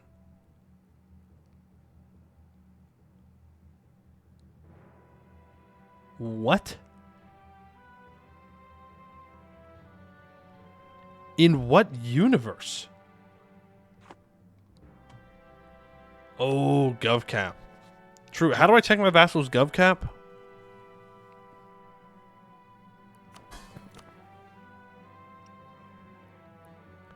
Is there a way to check my vassal's GovCap? No. They're at 385 and 480. I mean, it is a decent amount of development. I'll give you that.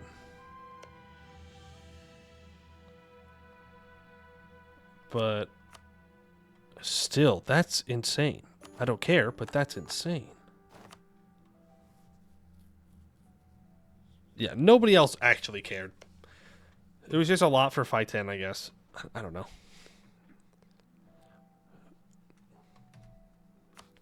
I don't know. I don't get paid enough to ask questions.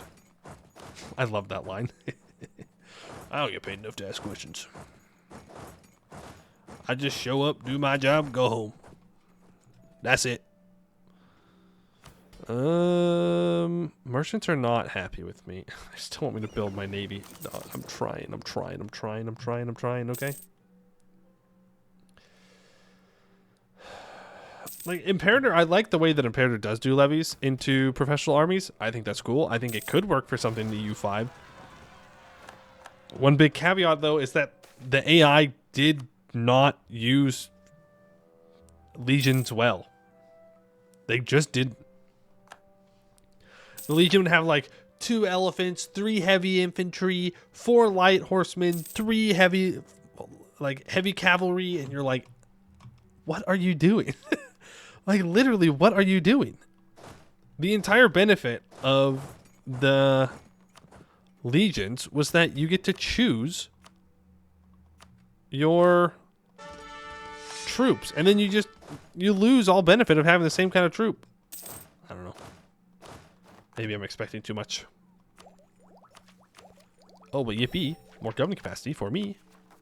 Yippee! That means I can core this up now.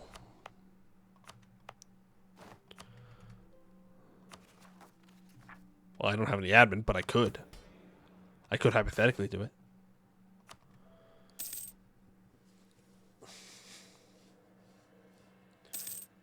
You can definitely make Eve for AI to be smart. It's just not the goal. That's true. That's true. It is important to say that if you really wanted to, you could make it to where it'd be impossible for the player to beat the AI. Like, you could. You could. You could just make it where the AI... Because the AI already knows everything about your country. It knows where your troops are. It knows what your economy is. Like, you could just lose every single time. But that's not what I'm asking for. But I would like to see a little bit of competence. Or let the difficulty influence the competence. Maybe don't just give the AI bonuses. Maybe make the AI better. I don't know how difficult that would be in between difficulties and blah, blah, blah, blah. I don't know. The current AI is already too much for a ton of players. Right, well, that's why you have difficulty settings. Zorm exists? That's true. That's true. Maybe we should just play with Zorm. I want this. I just like extra diplomats. They're always good. Alright, mission fulfilled. The Balrijin administration. Our administration is rapidly changing, whereas previously the clergy played a vital role in keeping population records and aiding tax collection. Such practices have now been abandoned. The administrative documentation will now be stored in the ever-expanding tunnels and rooms of Balrijin Palace. It enacts the Tier 7 government reform. 5% admin efficiency, 200 governing capacity, 15% governing capacity modifier, 10% state governing cost, and 200 splendor and 200 government reform progress. Well, I guess we're getting Tier 5 and Tier 6 for free. So Tier 5, I went for the army drill gain and cheaper leaders. Do I still want to choose that? I think so.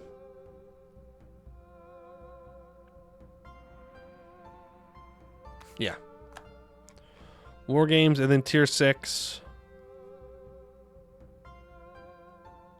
We'll go supremacy of the diet. Sure. That's fine. Zorn plus mythical conquer, so you lose every war, maybe. I mean, yeah. Yeah, that'd probably kill you. I mean, isn't there a Zorm AI like submod for Anbennar? I know I said a while back that we were going to try it out, and then I just kind of forgot. But maybe we'll do that. Maybe we'll give it a shot. See what happens. We'll just play on we'll play on normal first to see what the difference is. And then if it's, we'll see where we go from there. I don't know. Definitely not playing with Mythical Conquerors, though. Even regular. I don't like Mythical Conquerors. I don't.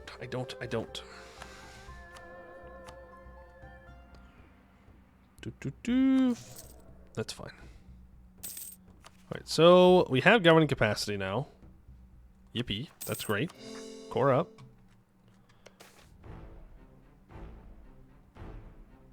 Cheaper national manpower guy?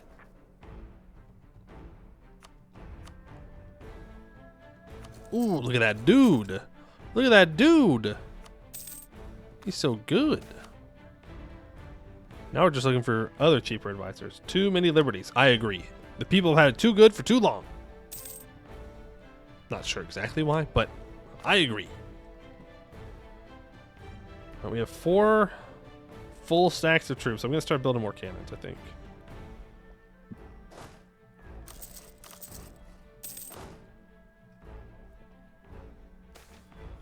Suppose I would say make hard AI obnoxiously difficult, like borderline impossible, then have normal AI for non-sweaty tryhards. I mean, just go play on very hard. If that's what you're really looking for, just play on very hard. You'll find it. You'll find it. But I don't like difficulty being tied to just giving the AI bonuses. I don't know why. I like, it doesn't really matter, but in my mind, I just don't like that.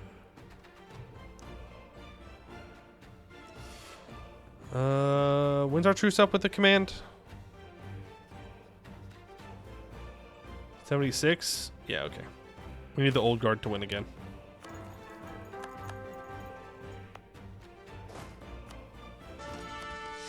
Keep drilling. Actually, not resource buffs? I gotcha. Yeah, you can have that. The command is equal amongst men. Not anymore, you're not. I'm about to show you what it means to be equal amongst men. I'm going to kick your ass and there's nothing you can do about it. Ooh, that's very red.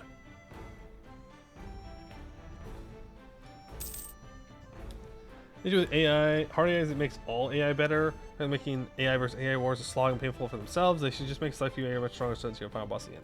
So, you know, I disagree. I don't want to create a final boss. Right? Because then you just end up in the position like where it's the command. We're like, yeah, that's the final boss. And you know what you do? You just don't want to fight the final boss. At least I don't, because like it's not that fun. It's just a slog. You know? I don't know.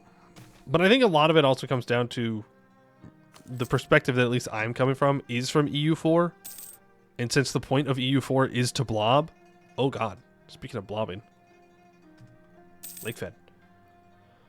Since the point of EU4 is to blob, then anything that makes blobbing more painful or not as fun is automatically going to not be as fun. You know what I'm saying?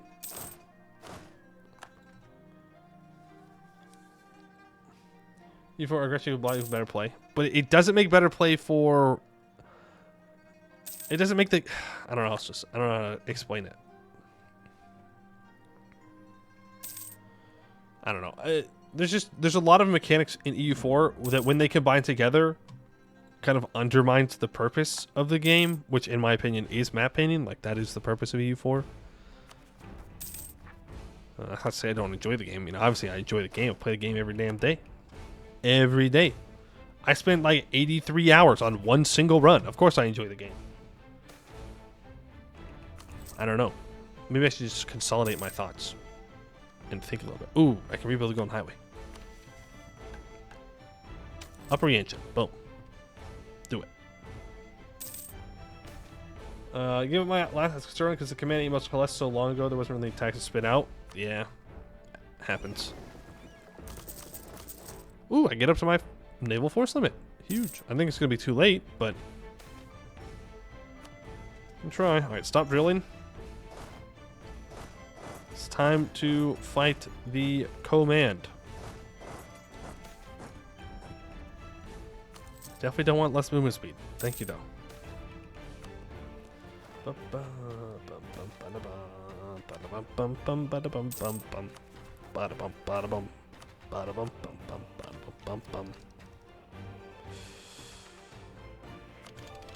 that, we're cut off on Diplotech. And lo and behold, what are we behind on? Admin tech. Taking an admin idea though. 76. I'm here a little early. Don't worry about me, Command. I'm definitely not planning on declaring war on you to destroy your entire country or anything. No, sir. You're allowed to like something and criticize its flaws and vice versa. Oh, if I like something, I am much more likely to criticize it. Much more. Because why would I criticize something that I don't like or care about? In that case, it's I don't care and I move on with my life. But if I like something, I'll criticize it to hell and back. Is Hedarion still alive? Nope. Hedarion is dunzoed. I'm sorry to report. Rippy dippy Hedarion. Golden Highway construction. Yes, thank you.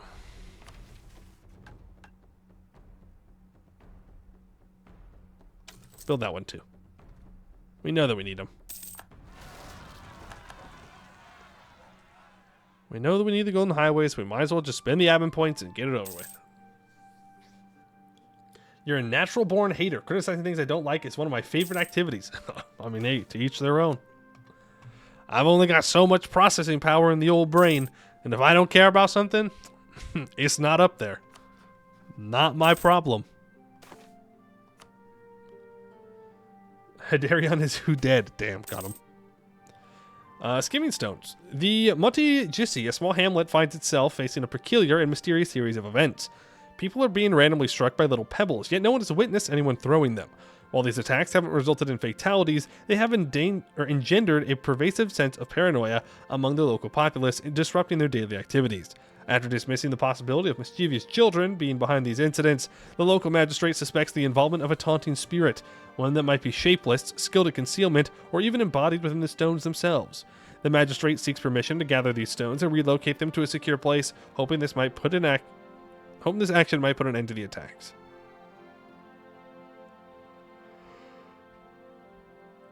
Do I want to waste 8,000 lives fighting rocks? No. No, I do not. Alright, Command. Your time is up. You were hereby charged with crimes. Crimes against the people of Hellas. You have made it unsafe for everybody. Your aggression shall not be tolerated. Please ignore how I have also expanded and taken a lot of Yanchin. Pretty much all of it. Ignore that part. Your aggression shall not be accepted. No longer shall we stand behind and do nothing. We shall... Okay, come on.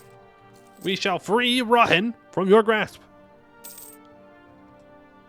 Discipline.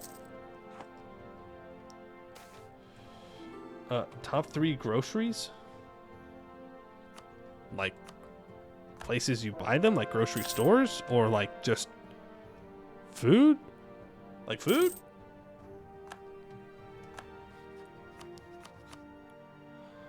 Buvari, Chinben wrong. Yelling Nagon, coward.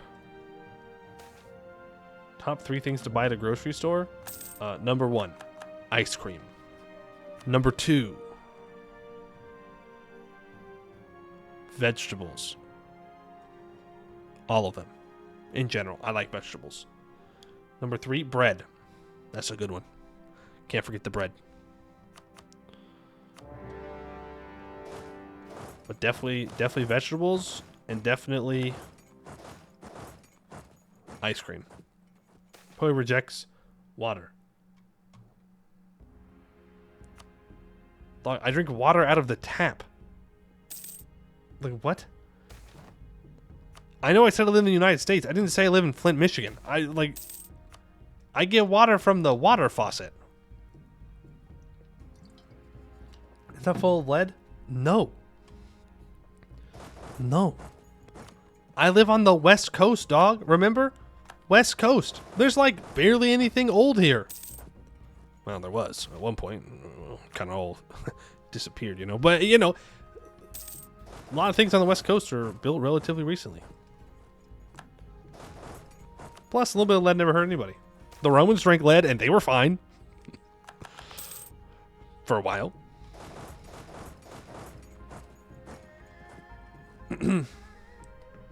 Water here in Boston cleaner than bottled?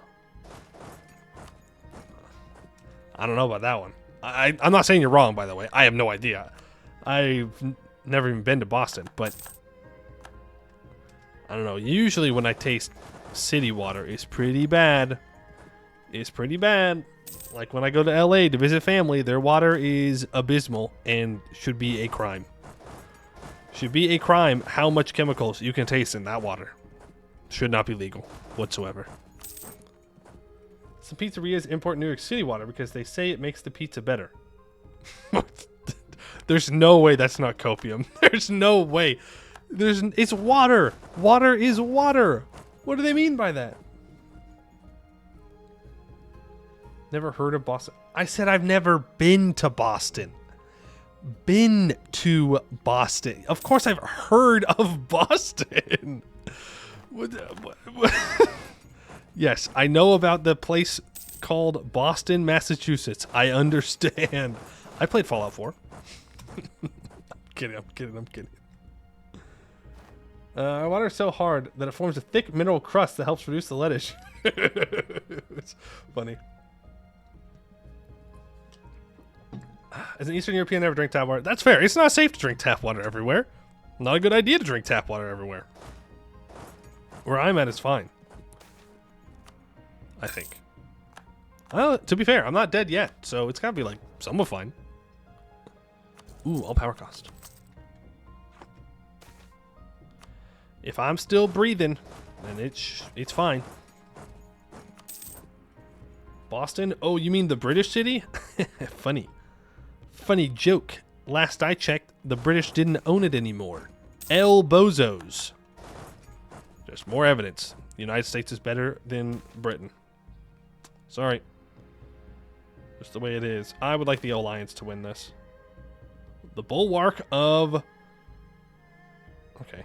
A 116. I mean, that feels correct for the guy that's supposed to be like the military candidate. Yeah, okay. I'll accept that. Will it still filter drink tap water? Yeah. Yeah. That's fine.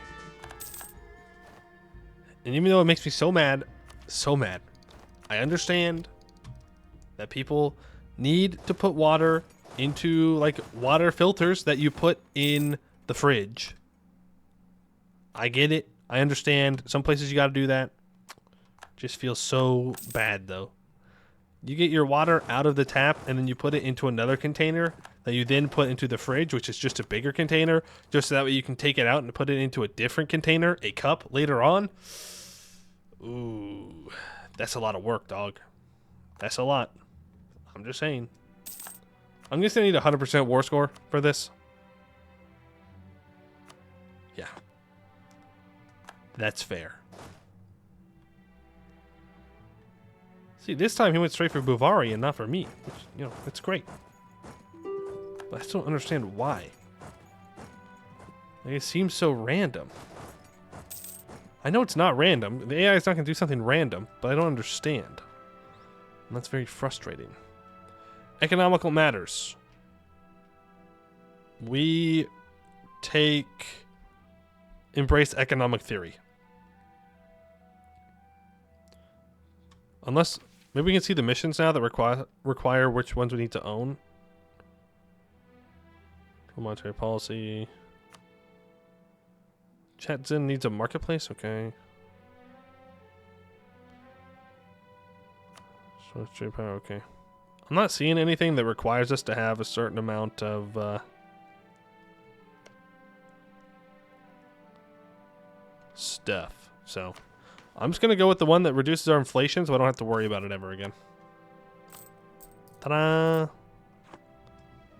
That's very low.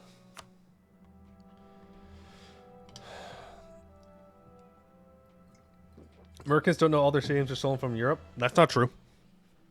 That is incorrect. We steal them from other places too. We just steal whole ass country names, by the way. There are cities in America that are just like Brazil, Peru. Not very creative, I'll give you that, but it works. It gets the job done. So, yep, that right there, that's the city name.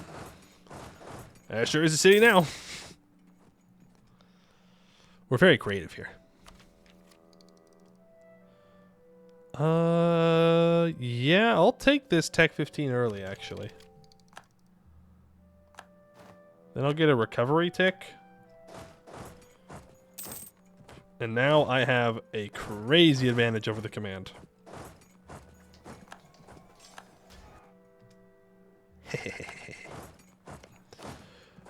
And now that I've got him on the run, I'm going to upgrade to... Let's go Guardians of Balris. The devoted protectors of the kindled scale, zealous in their reverence to Balris, and determined to uphold the peace in our lands, they started using pistols, though these are just a contingency for their fiery batons and the smoke that heralds their arrival. I'm gonna smack them. Well, bam! That's the sound of the protectors of Balris doing their work.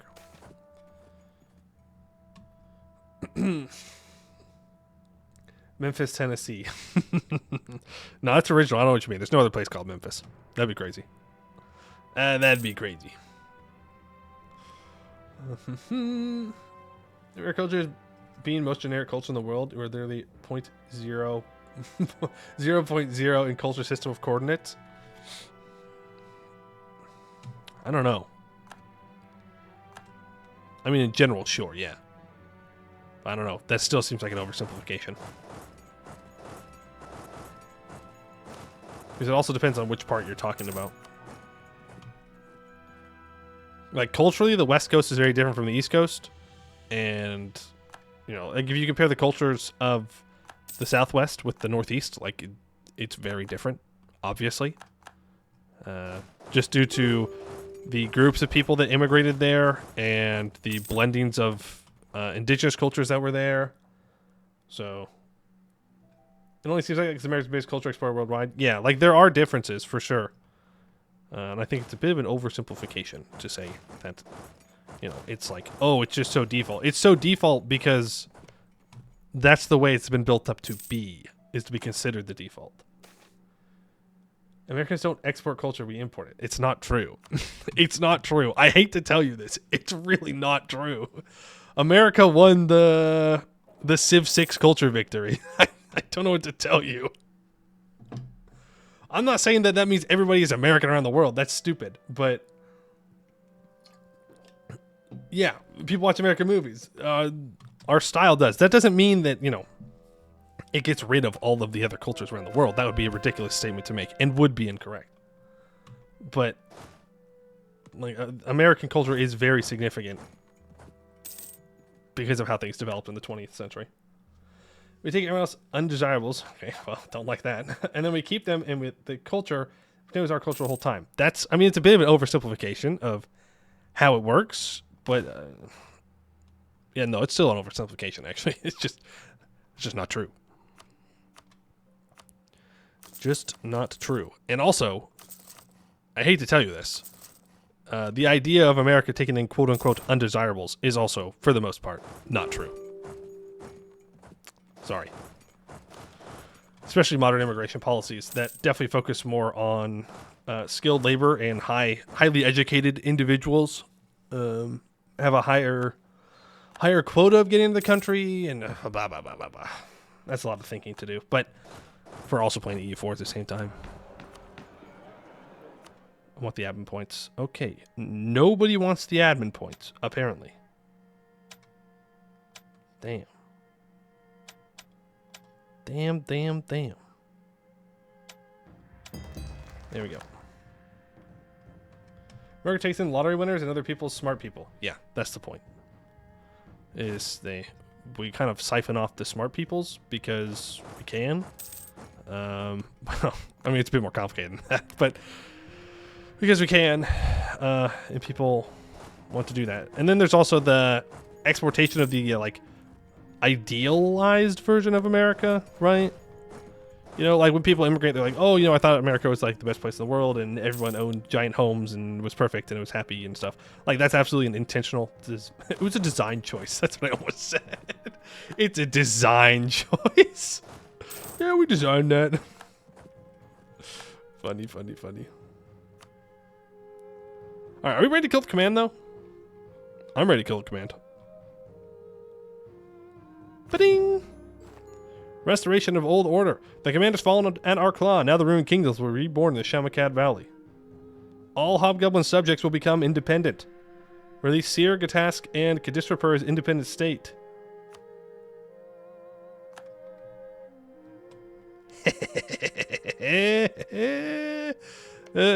Funny. They still own a couple of provinces, places that have no other cores. But they're not coming back from that one. They are absolutely not coming back from that one. Alright. So now I need to be allied with these guys or guarantee them.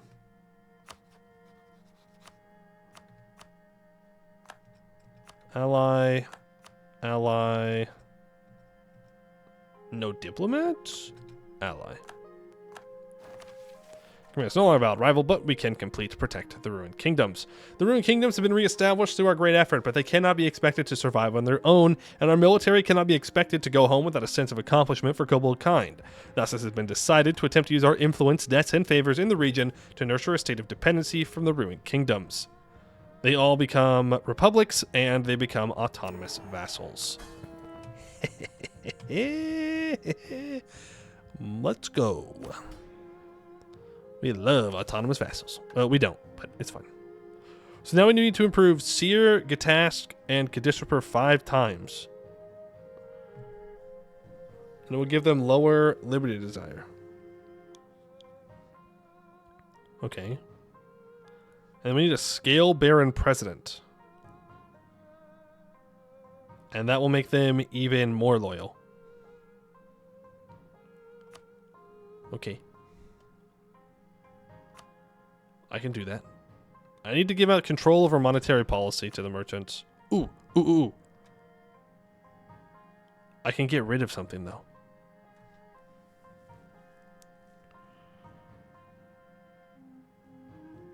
Control over monetary policy. I know I missed it. Yeah, it's the one that gives 5% all power cost.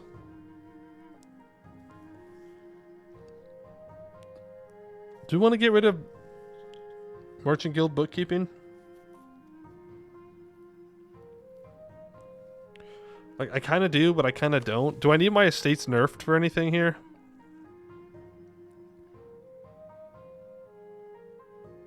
No, it doesn't look like I need to nerf my estates. So I think it's fine. I need Abso. Well, I didn't know if I needed to equalize them out. But for now, I think it's not a big deal.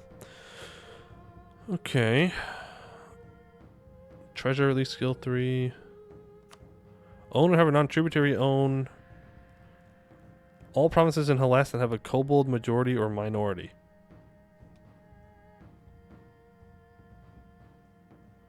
I think it means...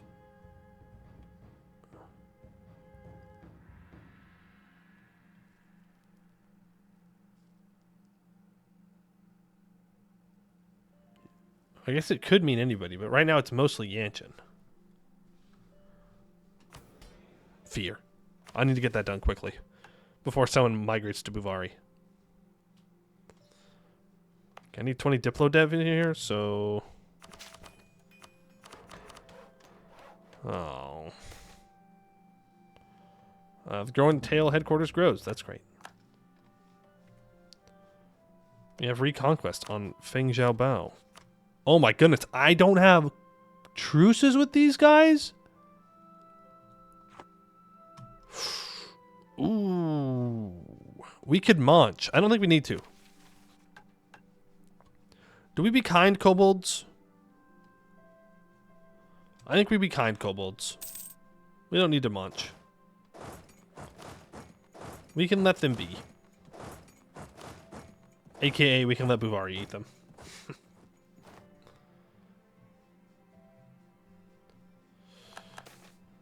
Someone's about to attack the command. It sounds like a command problem, if I'm gonna be honest with you. Oak embargo. Final mission gives you hegemon something. You don't think I'm kind? Well, that's not very nice. I think I'm pretty kind.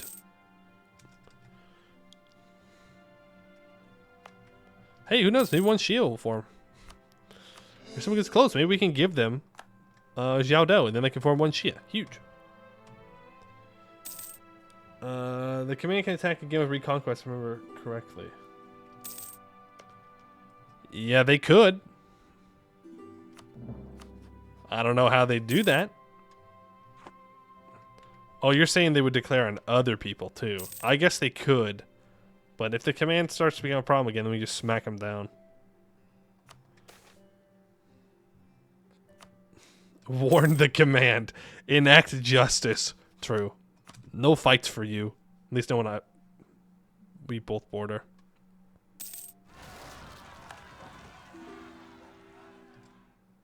They win immediately for my vassals.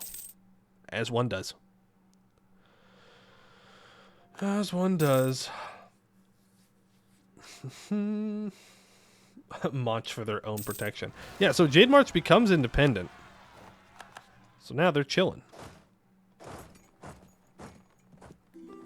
They're chilling.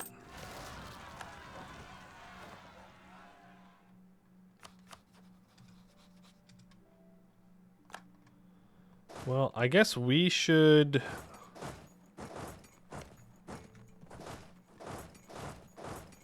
go to war with these guys then.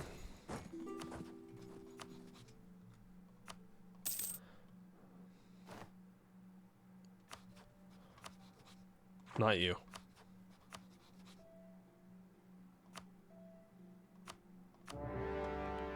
Just so I can keep feeding my vassal. There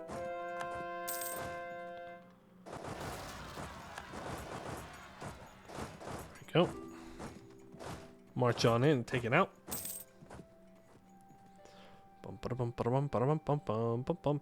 We'll save up our money so I can upgrade this to level 3.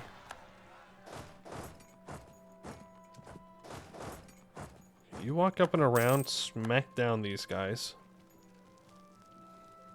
Preserver of the secret world. Yeah, we'll secret this world. I don't know what that means. That wasn't a very good one. That's okay. We get them next time. We get them next time, boys. I probably want to take this idea group to unlock another idea group, so I'll hold off. Unlock this idea group so I can take another idea group. Every day, my brain strays further from working. Every single day. I'm sure my brain will get better one day, right? What I gotta do, I gotta like eat more fish. That must be the solution. Eat more fish, because isn't fish good for your brain or something? Something like that? Surely. Once it puts in a jar, we're talking about the fish or the brain? Ooh. After the Stellaris expansion, what's this one about? The last like change to Stellaris that I knew was happening was the tech change. Machines. Ooh. Like, are they just overhauling how machines work in general? Is that what's up? Brain will do a 360 rotation and be fine. Oh, maybe that's what it is. Maybe it's just guys, it's got all twisted up and not letting me think straight. Right. White PCU. All of these provinces are going to get switched over to Lun Shenhui. You are going to full annex. Nobody cares. Well, except for Phi 10, but that's not my problem. Great, we have to rival Buvari now. Though that's kind of fine. I have no reason to be allied to him still. Hey, this is going to make my admin tech cheaper. Nice.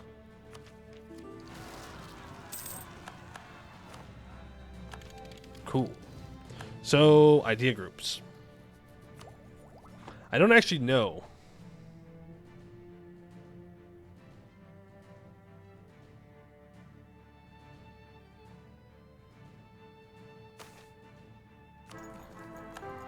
Because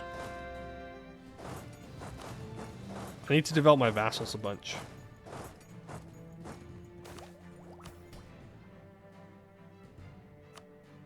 Right. So I guess we just wait for our merchants to be loyal. And then we'll be good. Ooh, but I have completed a mission. Lan Shenhui institutions. They finally embraced the institution. Nice. Our friends in Lan Shenhui play a vital role in our finances through taxes and trade opportunities. They aid our military through experience and reinforcements, and they supplement our diplomats with Jiangzun experts like the Golden Tongue faction. In short, they are invaluable to us. As such, we cannot allow them to fall behind on the world stage, and neither can we. Minus 25% institution embracement costs and institution spread for 100 years. And they also lose 10% of the desire. Now I need Tianlu to be development of 50 and a level 3 center of trade. Court gives more dip. Yeah, but you also have to take more dip. You have to spend it to get it. So. Ooh. We definitely want that minus 10% dev cost before I do anything crazy. No edict there. Naval ideas. Yeah. For our 15 light ships. Need naval ideas for our 15 boats. Now, I do need to go to war with Governmental at some point. Now, if I click on Governmental and they're guaranteed by the Lake Fed, I'm not going to be happy. I also need to recruit a couple of generals.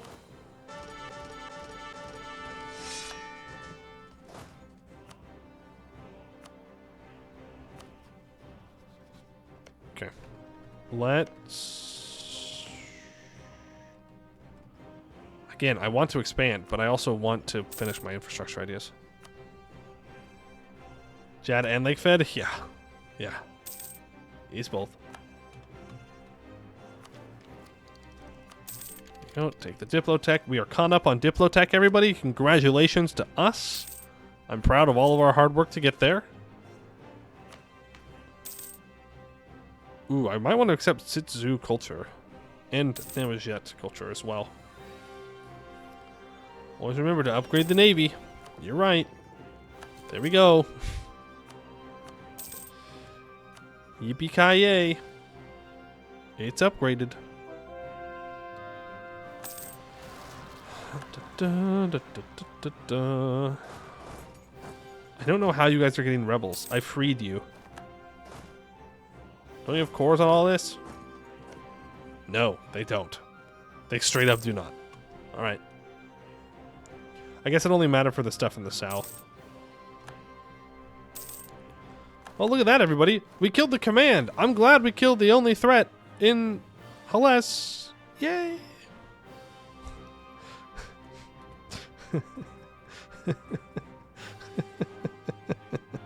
One, 2, 3, 4, 5, 6, 7, 8, 9, 10.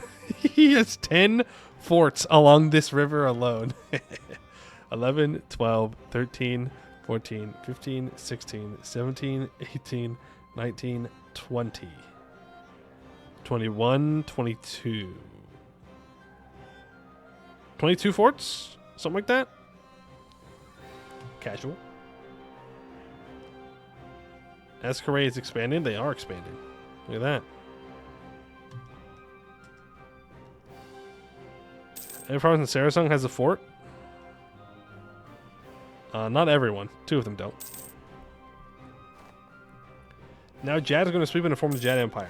Yeah, I don't think that Jad would have a single chance against Buvari. That being said, there is a slight chance that they can still form the Jad Empire because they have different requirements. The AI has different requirements, I should say, compared to the player.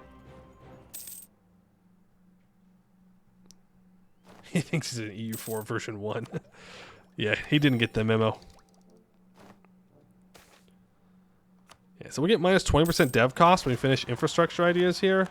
And then I can develop up my vassals. You know, just throw whatever money I can into that to speed it up. I could also rival Chenbin Rung. Let's do that. Because then I can keep Buvari around, hopefully. He has no enemies, but Chenbin Rung is absolutely a valid rival for him, so I'm not sure what he's doing here.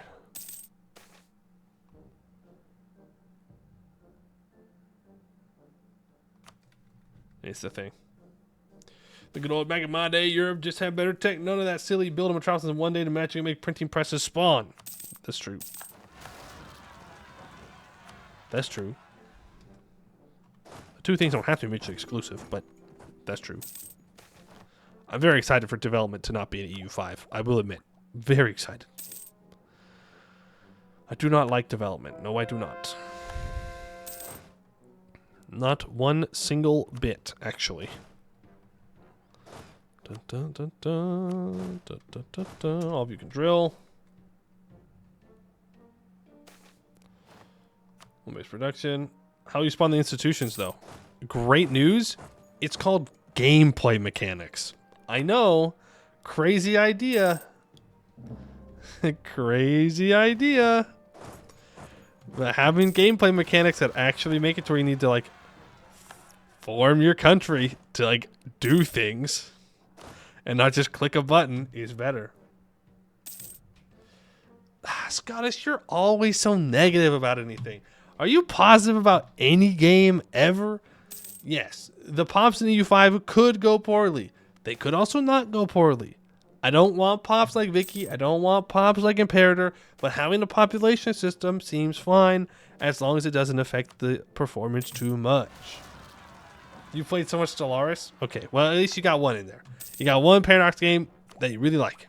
That's good. But there's pops in Stellaris that slow down the game.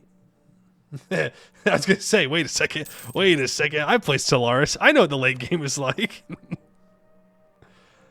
Pops and Paradigm are great. What's not to like? Moving them around manually. That's my first one. Moving them around manually, I do not like. Of course, not all pops, but. Why not say it's a U5?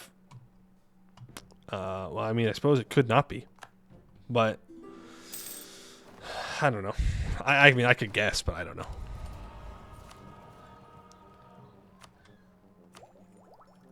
I'd be more worried about the province count and the pops for performance. Bonus effects, minus 25% construction time, minus 100% expanded administration cost. And we finish our last national idea, the Gold Scale Horde. When we first established contact with our Western Kobold brethren, which we have not, we were shocked by their gaudy colors, their crude culture, and the very fact of their existence. It seemed they, too, recounted tales of great dragons, but all these wicked chromatics had taught them was to hoard their wealth in giant underground piles. Yet the wisest of masters teaches us that true justice lies not in banishing the wicked, but in transfiguring evil to righteousness. We will adopt the Western tradition of hoards, but rather than piling up coins and baubles, we will require every kobold who comes of age to submit one of their scales, with a piece of wisdom written on the back. After all, our people are our real treasures, and wisdom is true wealth. Minus 5% tech cost, and minus 10% to our development cost. Boo! I just want to put money in a hole. What do you mean? What do you mean? You have to move pops and Stellaris also? Yeah, I didn't. I don't think it's good. I don't want to move pops around at all. I don't actually care who wins this. Doesn't matter.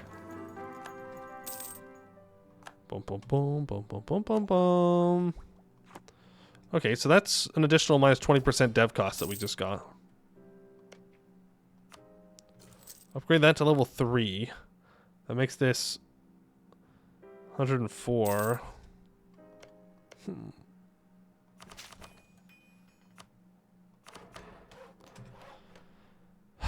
It does feel bad to develop this to 50, I won't lie.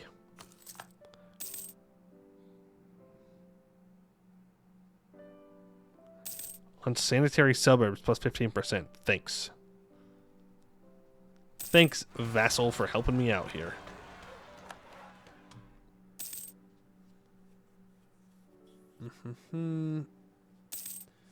Hey, bunch of kobolds write their Instagram words of wisdom on their dead skin makes tech cost less? I guess so. I won't say that I understand, but if it works, it works. Right? So be it.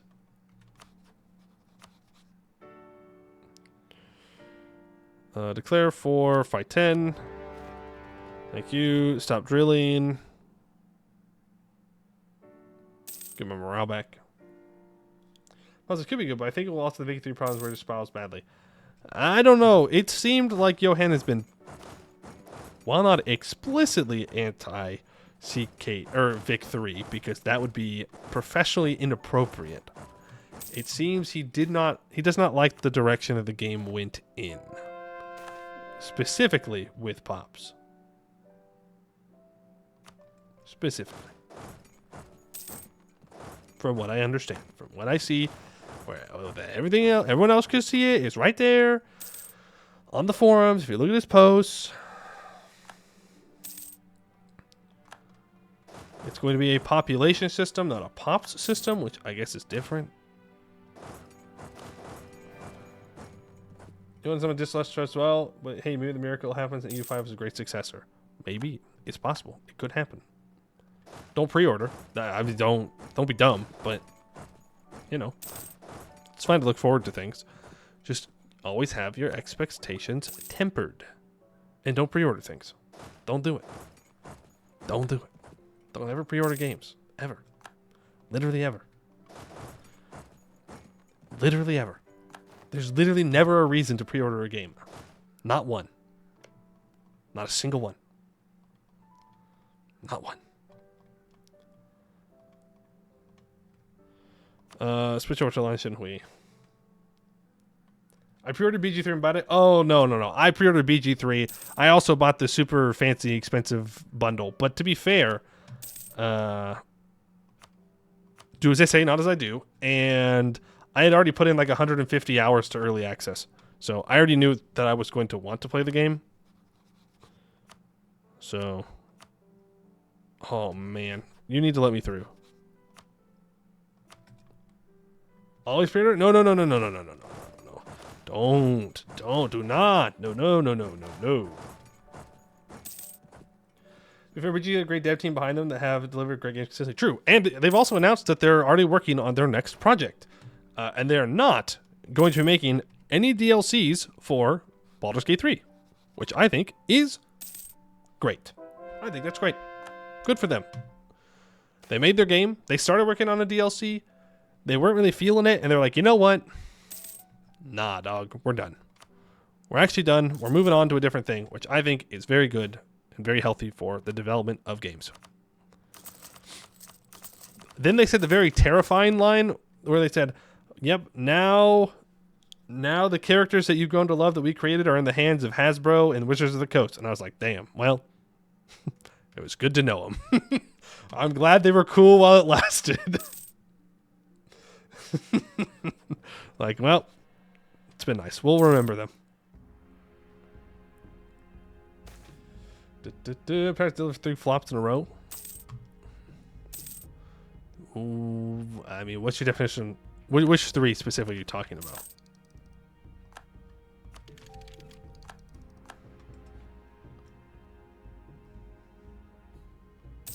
Which 3? Because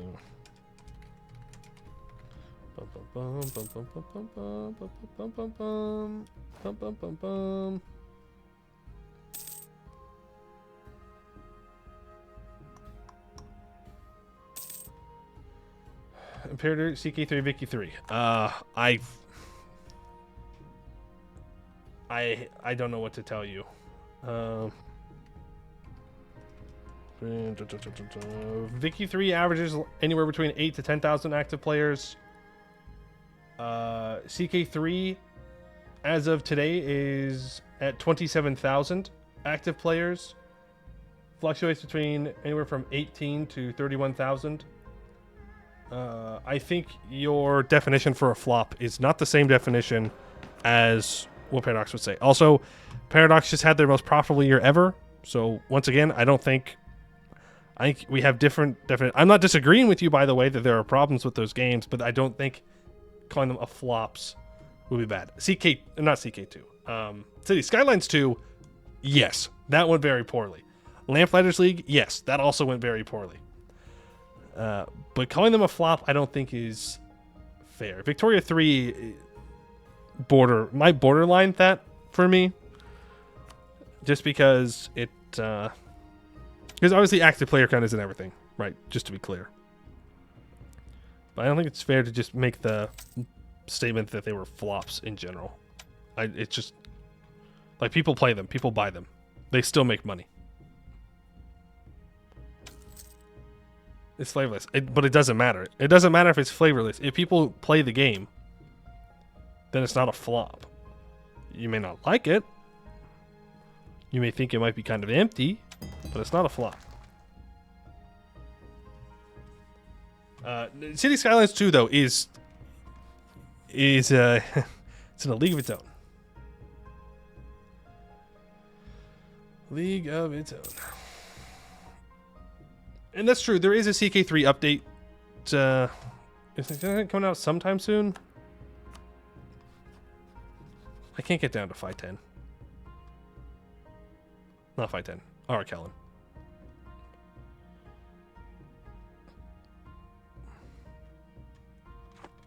Alright, I'll just go back and drill. It's not a big deal. But I think we as players are maybe a bit too quick to say, yes, this game was a flop. Because odds are, if you're here watching the stream, you're probably a pretty hardcore strategy gamer, right? Just the odds of it. Doesn't mean everybody is. And of course, we're going to have very different opinions about people who play the game more casually, right? So what may consider not great for us may not actually be what the developers are aiming for, if that makes sense. At least the game is successor to a game with 10 years of support should maybe have more than bare minimum content. That is fair. I think that is an absolutely fair criticism. And, you know, Johan did say in one of the developer, like, one of his posts on one of the dev diaries for Project Caesar that they plan to have as much content in Project Caesar as they did in previous titles. Now, I don't know how they're going to do that. I don't know how that's going to affect pricing. I don't know how that's going to affect DLC. And I don't know if that's even possible. But they say that it is a goal, and that's good that it's a goal. Again, we gotta wait and see how it turns out. But it's impossible. I mean, it's not impossible. It just might take a while to develop. Right? Like, they have a 30-person team. How long are they willing to work on the game before they release it? You know, given enough time with enough people, sure, you can do it. It's absolutely possible. But I don't know. I literally don't know. CK3 fan, anything makes me want to repeatedly play great mods like Lord of the Rings, After the End, Elder Kings 2, and so on. That's fair.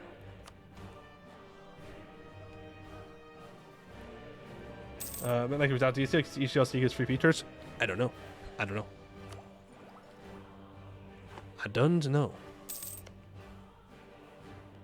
I'm not going to pretend like I do.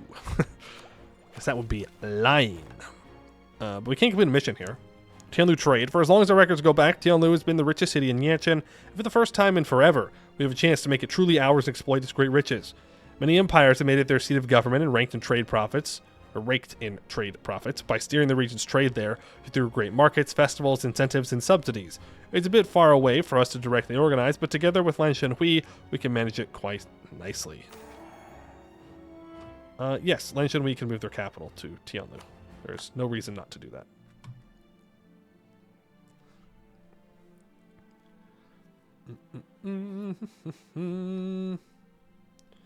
Does the commander retain the cores of their vassals? Oh yeah, he does. They have cores on everything they lost. They've allied the Jade March. Peasant brain. Literally peasant brain from these guys. They're like, oh, we're independent from the command, but we're going to ally them. You had your opportunity to be free. Just go on and getting their butt kicked. They want me to improve Seer 5 times. If I improve it 4 times, does that count? Yes. So the capital of Gatask needs to be improved 5 times. 5. And capital of Kadisrapur.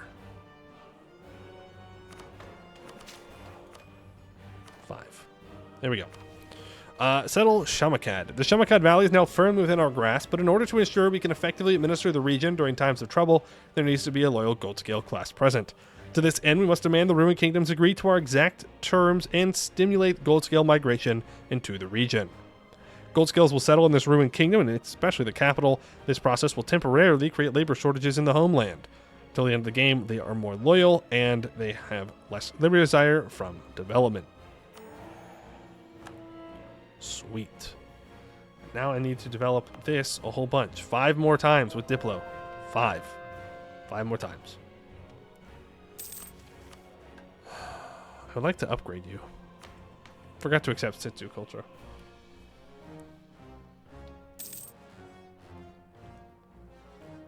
I'm going to McDonald's and told, hey, if you buy a 20-piece chicken McNugget, you get sauce as well as part of this. Then you find out they advertise it getting free when you be a bit annoyed. $20, you know, line what the DLCs actually is. That's the most scary behavior possible. Oh, are you talking about how?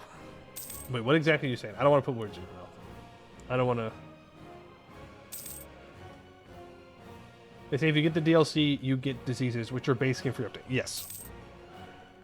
That was not well communicated. If I'm going to be generous. If I'm being generous, I will say it was not well communicated that diseases would come with the free update. Also, I think the DLC was overpriced, and I don't think it is worth $20. That's crazy. Go buy something else. I don't know. Buy another game. That's a crazy cost to pay for a DLC that doesn't really change the game. But that's just me. I don't know.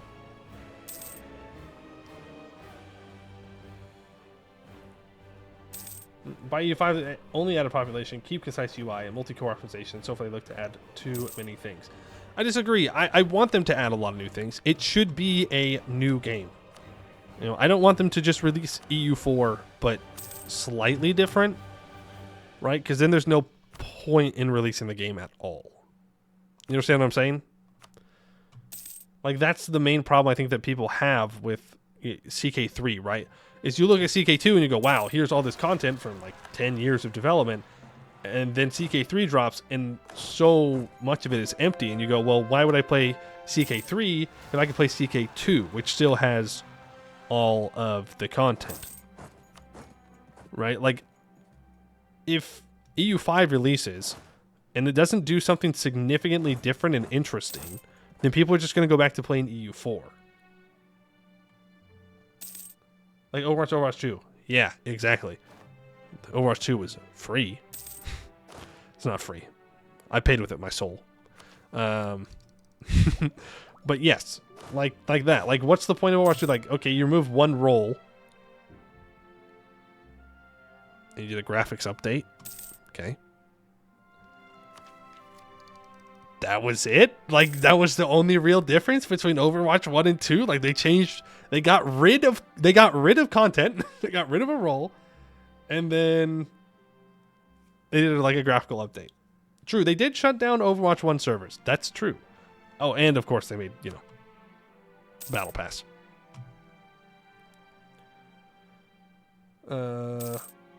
Is that if they actually trade good and added pops, that alone is enough to sell me? True. True. I mean, as long as those two things are solid, then it would be a significant, I don't want to say improvement, but I think a significant change from EU4, where I think a lot of people would be interested in it. There's parts of an Overwatch campaign Overwatch 2, which never came. Yeah, I know. Trust me, I'm aware. I know. I was one of the people that was like, you know, I would really like the Overwatch. Like, a campaign for Overwatch? That sounds sick. My friends and I, we like playing Overwatch. And, you know, we played Overwatch 2, and, like, we were kind of adjusting to it, but, like, we weren't really huge fans of it. But the moment they said that there was not going to be any, like, PvE content, that was it. We uninstalled the game that day, never went back. Never even thought about going back. I never bought a single battle pass. I didn't buy a single skin. Mostly because just on principle, I will not spend $20 on a cosmetic option in a video game. That sounds insane to me. No shame if you do. You know, you do you. It's your money. I don't care. But that's crazy. actually nuts behavior. What do I want? I want trade ideas.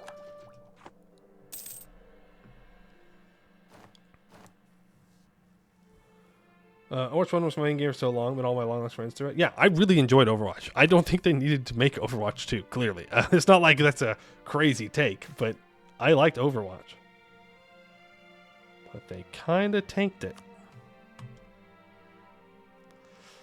Yeah, I don't think... There's only one thing on this planet, actually two things on this planet, that can make me play Overwatch again. Number one, the homies really want to play some Overwatch. I'd be like, okay, fine. We'll play some Overwatch. They won't. I know they won't. But they could. Number two, a woman asked me to play Overwatch with her. I am a simple man, okay? I have principles. I have standards. Those go out the window when a woman asks me for anything. I don't know what to tell you.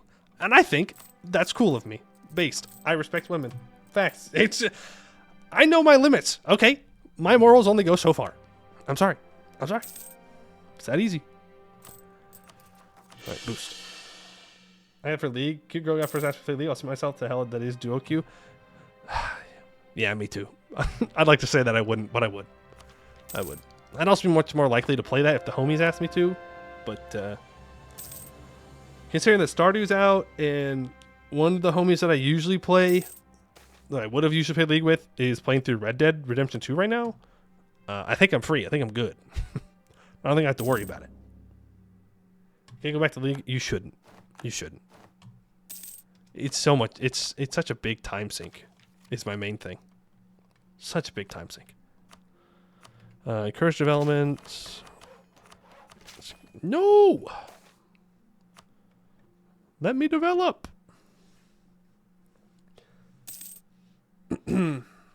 So you never caught lead poison. God bless me. See, I think the best time of playing League is when you have no idea what's going on.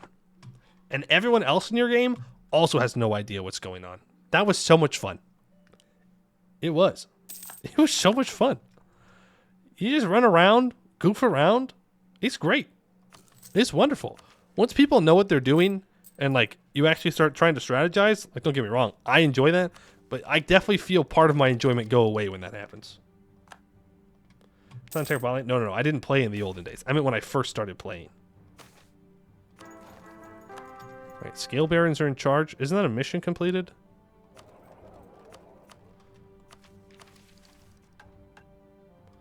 No, I need to complete this first. Boom. I heard of people who knew what they were doing, and I was close. Needless to say, everyone was mad at me, and it was not fun. Yep, sounds like playing League with homies. Sounds like it. Alright, the Scale Bank. The so-called Scale Barons of the Grasping Tail faction have been toiling away at plans for a nationalized banking institution, aiming to regulate inflation brought on by gold mines such as the Kabir Garko mine. The Scale Bank initiative facilitates the creation of a national bank with its headquarters right in the financial district in Zeravur. The drafted institution will one day grow to be the undisputed financial regulator of the realm. We lose the workshop, gain accounting house. We get the Scale Bank Tier 1, which gives 1% production efficiency, national tax, and reduce inflation costs by -5%. We also gain a Skill 3 National Tax Advisor, which I'm going to go ahead and immediately hire. And I need 100 Diplo points. Scammed. I can complete Eastward Pull, though. We need to restore the Golden Highway, the Upper Yanshan Golden Highway to be specific, and a level 3 center of trade along that path. The traders to our west and beyond Feng and Shamakad far too often travel to the Raj to do business. Our markets must be bigger, our roads better and safer. Then we'll be able to pull them all eastward. Cool. We gain more trade power in the Beyond Feng and Shamakad nodes. Until the end of the game, we get 20% caravan power and +5 merchant trade power. Not bad. We also get the bank's Tier 2, which is 2.5% production efficiency and national tax, and -10% reduce inflation cost. And now I need Chatson to have a marketplace. So let's get that built up immediately.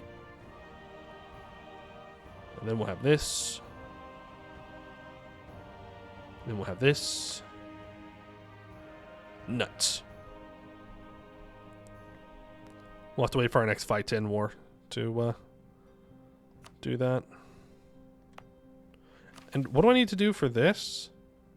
Oh, right. I need to save up 800 Diplo points. Well, I don't want to do that until after I've annexed all this.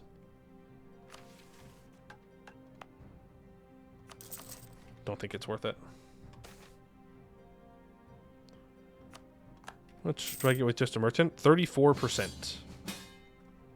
You really don't need to call me in to fight Buvari, but or fight the command, but I'll accept. But this really isn't necessary. Oh, I have to go defend my vassals. I have to go defend them. Otherwise, they're going to get full occupied by the Gabos, and I don't want that to happen because I am a good overlord. Attack the red tag. Formalized scale currency. Our people have been trading their scales to one another, or the humans, for centuries. Let the Ansheni humans tend to see them more as a trinket rather than a form of currency. By declaring the scales to be legal tender in both our own realm and demanding our subject states to do the same, we can legitimize it as a new currency, which will grant our people a passive income as they shed their scales. Such a move would ease the lives of kobolds across the entire continent. I only see this going poorly, but okay. Sure. Own non-trade on all provinces will have to have a kobold majority or minority.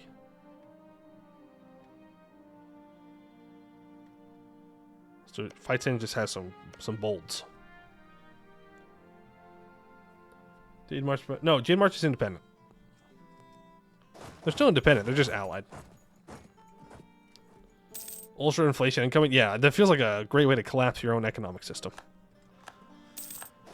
But I'm not here to criticize the kobolds or their dragon.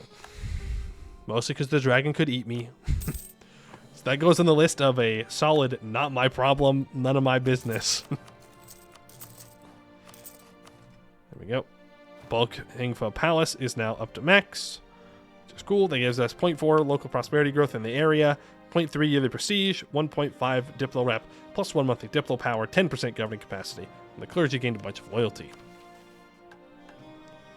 Now we can unlock a special tier 6 government reform, apparently.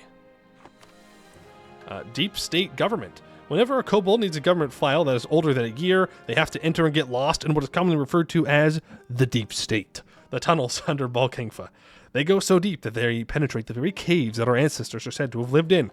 These caves are now used as storage for infrequently used documentation and the like. We get the deep state government, tier 6 reform. Very funny.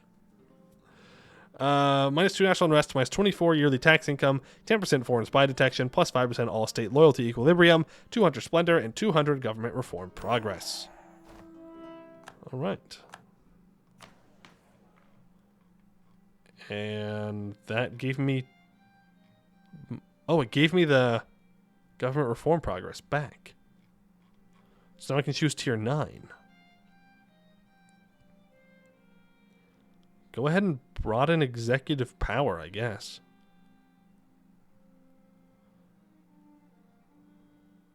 Sure. Oh, I gained 200. I gained 200. No, you're right. You're right. You're right. I'm just blind. Not paying attention. What's new? What's new?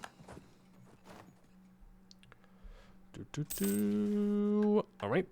Dominate Yansheni trade. We have built that marketplace up in Chatsin. Our control of the trade in Yanshin and the taxation thereof is one of the primary sources of income for our government. In order to increase that income, we need to take the taxation privilege away from our subject states and increase our hold all the way to the sea. Gain a bunch of trade power in Bianfeng, Yanzhong, Tianlu. We gain more production efficiency and more national tax. Right now, we just need to fight 10 and Shinny Bankers Union? Oh, to complete this, I need this? That's weird. The branch doesn't really work in this case, but I got it. Okay. So I just need to go to war with 10 when that truce is up in 1607. I don't think I can annex them in one war. No. But I can take all the provinces that I need to take, feed them all over to Lan Zhenhui, And that should work. Hopefully. We'll see. But this war should be a piece of cake. We're just kind of chilling. Waiting. Man, oh man. If I go in the meantime, not a terrible idea. I don't actually care. I don't think the Lake Fed can touch me. But I should have... I mean, I literally did know that they would guarantee them. It is only inevitable that they will do that. So let's go ahead and... Okay, we have martial arts for the peasantry. That's great. Yeah, they're tech 15. We are also tech 15. They're caught up on tech? Really? It's a little bit scarier. But only a little bit.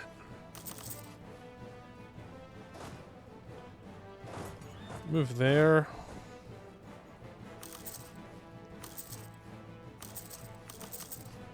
And we'll just show them what's up. Build the cannons, get a full back line, take Tech 16, and then there's literally nothing they can do about it.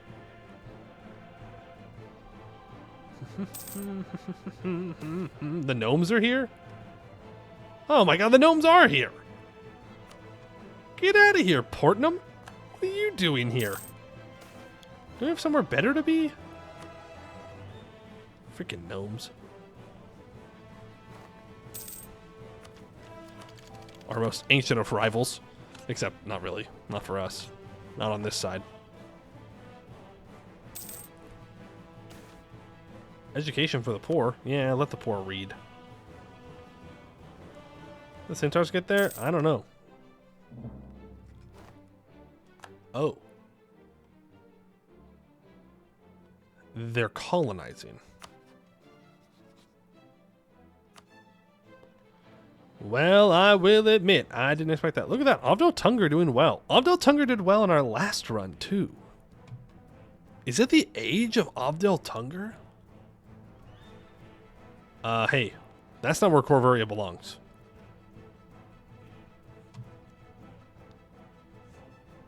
Is that Corvaria right there? Oh my goodness, it is. Anyone need to play next? Nope. Not one single clue. I'm honestly not scared of Lake Fed. I can call him Buvari. Does Buvari want anything up here? No.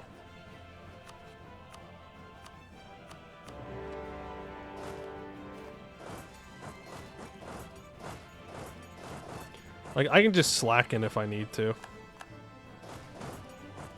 If I need the manpower for anything. Let's take a look at their quality, though. Yeah, no. They're cooked.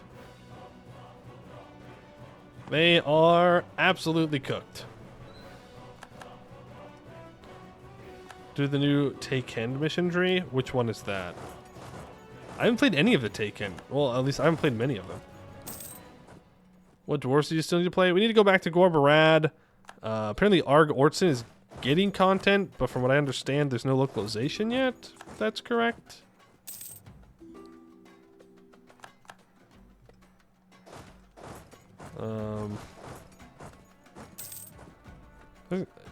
We haven't played the Cav Dwarves yet.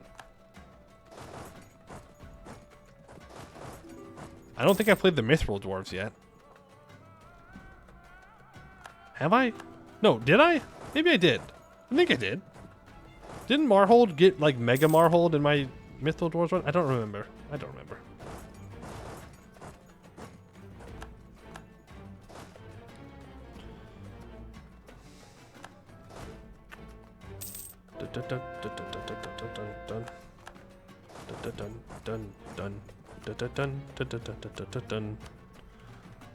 Just remember, Lake Fed, you didn't need to join this war. Like, whatever.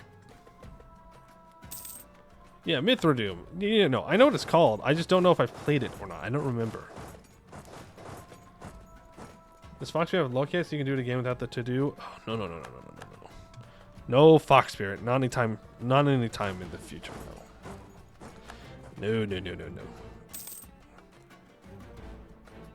It's a very blobby mission tree. I don't want to do a very blobby mission tree at the moment. At least as kobolds, I get to feed it all to a vassal and not worry about it. I said bug things to do, but it's mostly fixed. Gotcha. Giga Marhold is not missed. No, it is not. Not in the slightest. But now you just have like Giga Orcs, so it's basically the same thing. I hate to say it. Marhold, Orcs, it's kind of the same thing. Like, it's just a bunch of shock damage you got to deal with. Roya, Qatar, and Take End. What are they all about? Like, what's their shtick? It's got to be a pretty good shtick for me to play in the New World. There's also a bunch of Keone tags I need to play as well. Isn't it annoyingly blobby? I mean, it's not like it's annoyingly blobby. It's just that Marhold in particular sucks because they have a lot of shock damage, so it hurts a lot. Mercenary came with big precursor steel ruin. Ooh. Okay. Do I watch WWE? No, I do not. I do not. Okay, so looking at our mission here.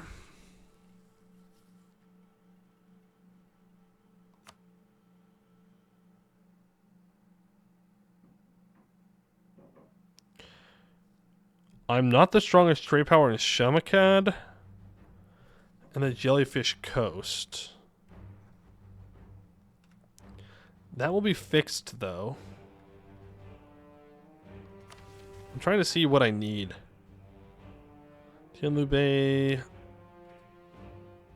Zhaozengam, Bay of... Okay, so I need to be the blue one, the green one. I don't need the gray one. It's just the blue or the blue, green.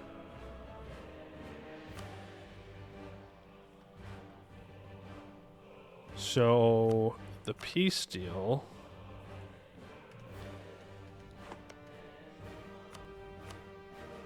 Okay. Yeah. But like, I'll fix that. I'm thinking about from this war specifically.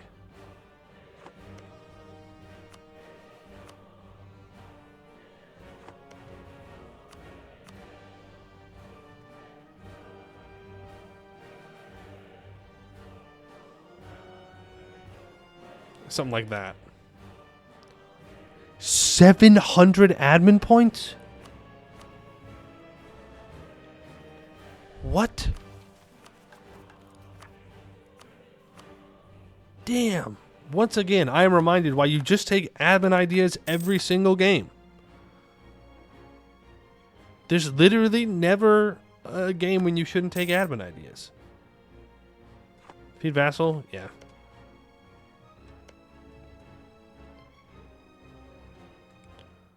Literally, ever. There's never a good reason not to take it. Oh, now I can't take it all.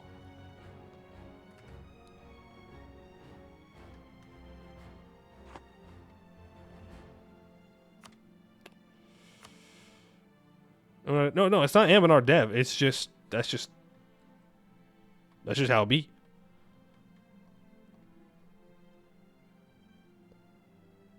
Okay, I am not feeding this over to a vassal. I will give it to them afterwards. Okay, so apparently I have more war score cost reduction than they do. Are they over their governing capacity? No.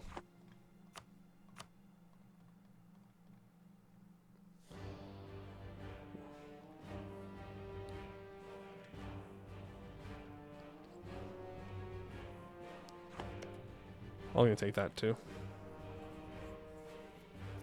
Change ocean province with one click? Yeah, you shift click. You shift click all the provinces and then you can give them all over. I forget pretty often that you can do that.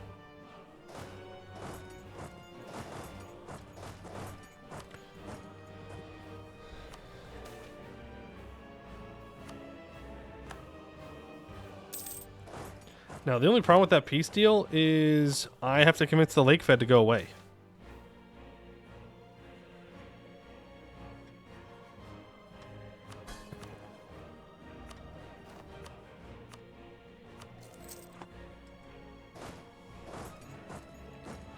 That is the only thing. Still can't start Golden Age, by the way.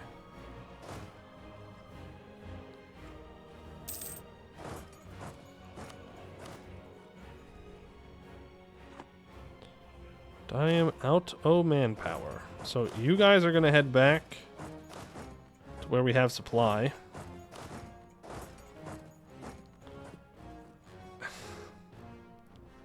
And I guess I just let my allies continue pushing forward for me? Do advisors also live longer? I don't know. There we go. Start getting the global trade power. I know that I need to save up the Diplo to finish the missions, but I do need trade power for said mission. So now I need a level 3 Diplo advisor. That's after we fight those guys. But Shamakad I can get control of very easily. Yeah, I just go like this.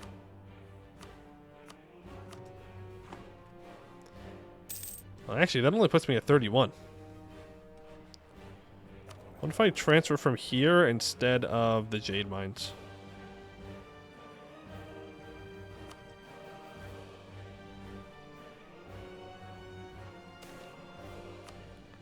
How'd that work? Yeah, that'll do it. Missions are going to require... They don't require anybody to be in charge.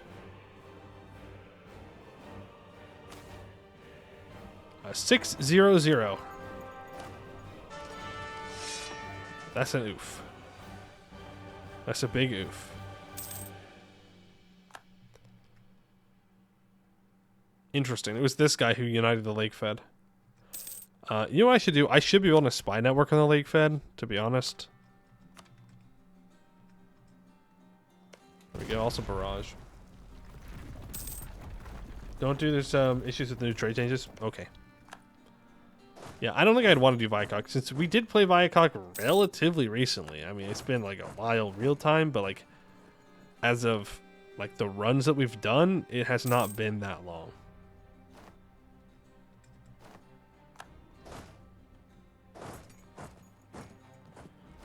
Yeah, well, I hope this was worth it, Lake Fed.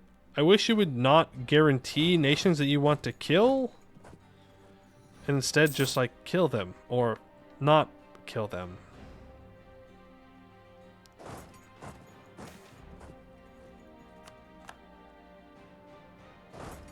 Maybe I'm asking too much. Maybe I'm being weird right now. Am I being weird right now, chat?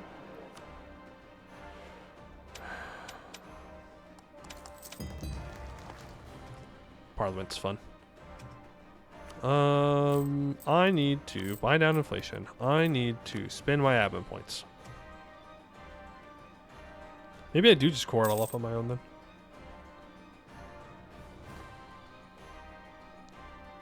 I don't know how many admin points took to core. Yeah. I like to complain. What can I say?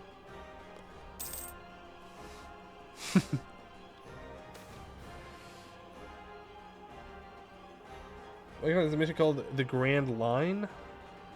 Okay, well, we'll get around to doing Viacog at some point. I do want to test out the new artificery stuff. Does that take end? Oh, you're converting? No. I didn't realize I got a province in that war. Does that take end nation start off with artificery? Oh, shit.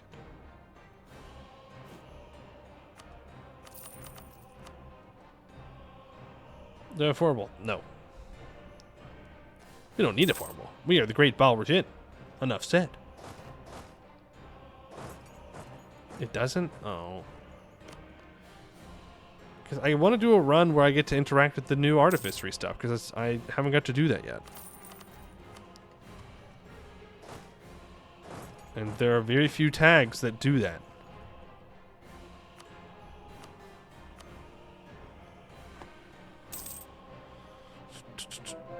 Which is the... Really, from the start, it's only the Gnomes that I know of. But I don't want to play as the Gnomes. We've played as the Gnomes many times. Twice. Once for YouTube, once for stream. Which is not, like, a lot, but... enough.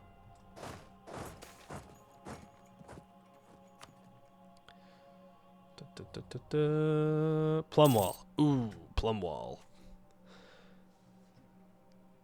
Is that the one in the Empire? Or is that the one in the Valley? Ooh. Ooh. I don't know, man. I really don't like playing as adventurers in the New World. I just don't. You spawn in late, and then you have admin efficiency, so you just sit there for another 50 years after that. I don't know. Return to Yin. No. Please. Hey, are you ready to leave yet, dude? He's close. I wouldn't say they're the worst. It's just not my cup of tea for the most part. Why do I have cores everywhere? Not that I'm complaining, but it seems weird.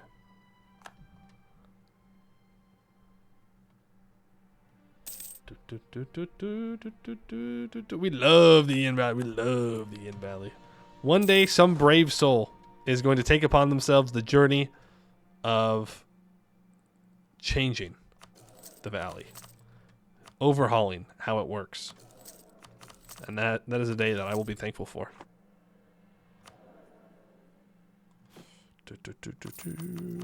But that sounds like a lot of work, so I don't blame anybody for not wanting to do it.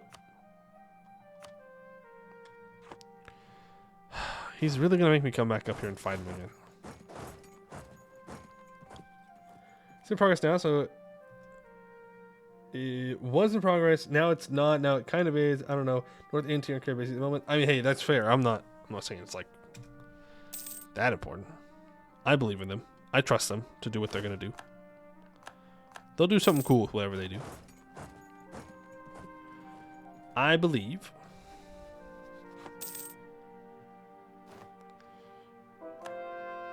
Here come the kobolds. He's force marching away. What a absolute coward. What an absolute coward, dude. Sits here, tries to siege stuff down. The moment I show up, he's like, nah, I'm out of here. I'm going back. I'm not fighting. Get out of my war.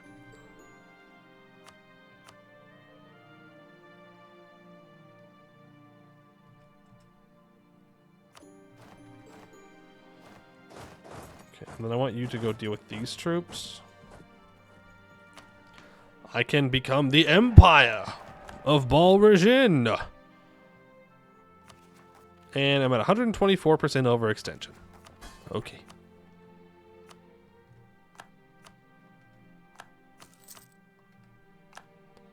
So I'll grant you all this. There we go. And now I am not.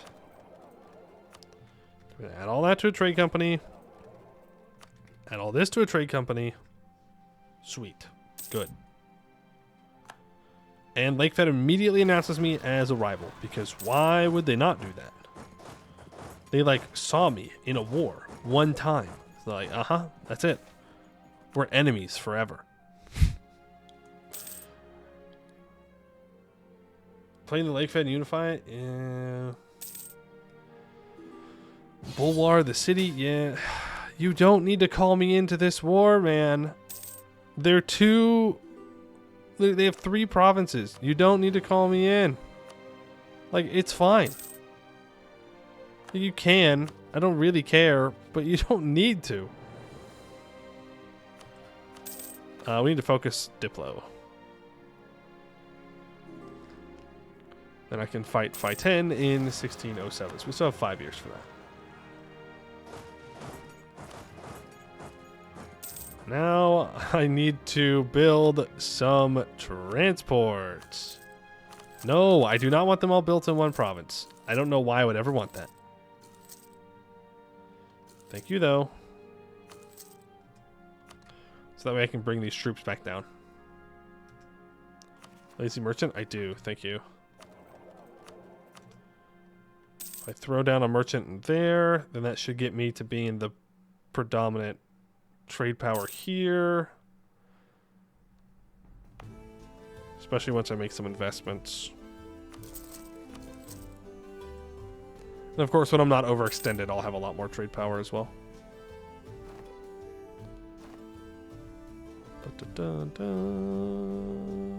Okay, we're pulling there, collecting there, collecting here, pulling here. I am no longer pulling from Shemakad. Look at that. Look at all that trade that's being pulled away. That's much better.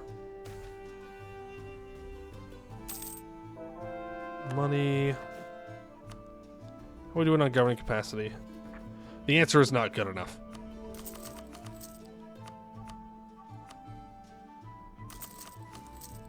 The answer is simply not good enough, because when we annex Lanshan Hui, it's not going to be enough. Revere, but cultural swap between them? Yeah, you basically already are. To be fair. I'm just going to take admin tech here. Alright, what else do I need to do? Just so I know that I'm staying on the ball here. I need to get a Scale Baron president. And just go to War Fight 10. That's it. That's literally it. A level 3 statesman at some point, and I can get everything done. Holy cow, dude. Jad Empire is also formed, by the way. Holy cow. No, fuck off. I don't understand. I don't get it. You don't need me in these wars.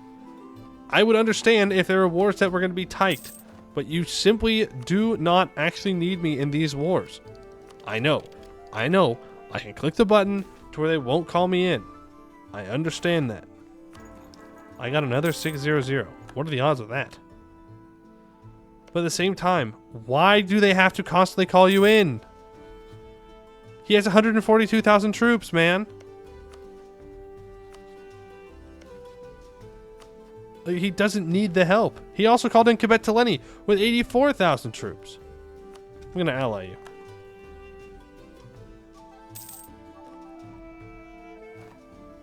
Try and build for subjects and build up their courthouses. Ooh, not a bad idea. Not a bad idea at all.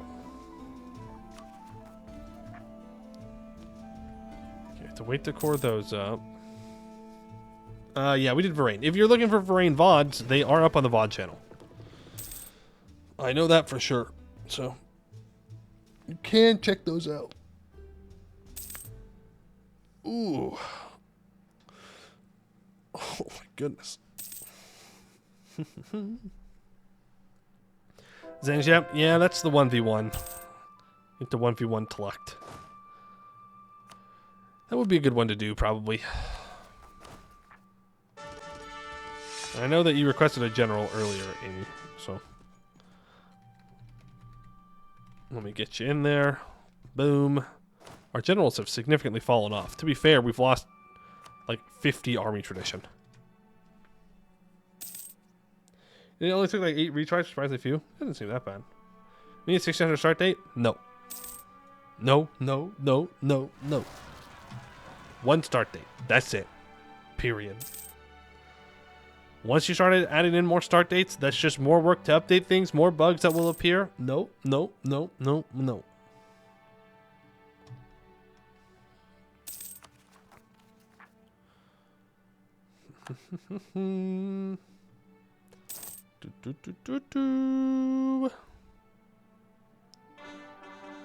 Yep.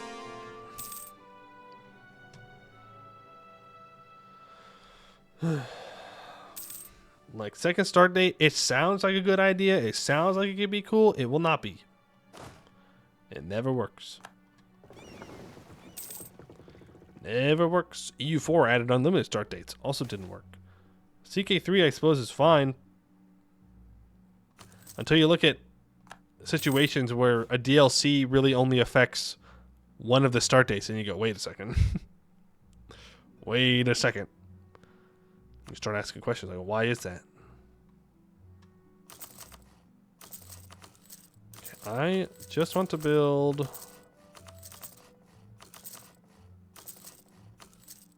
this.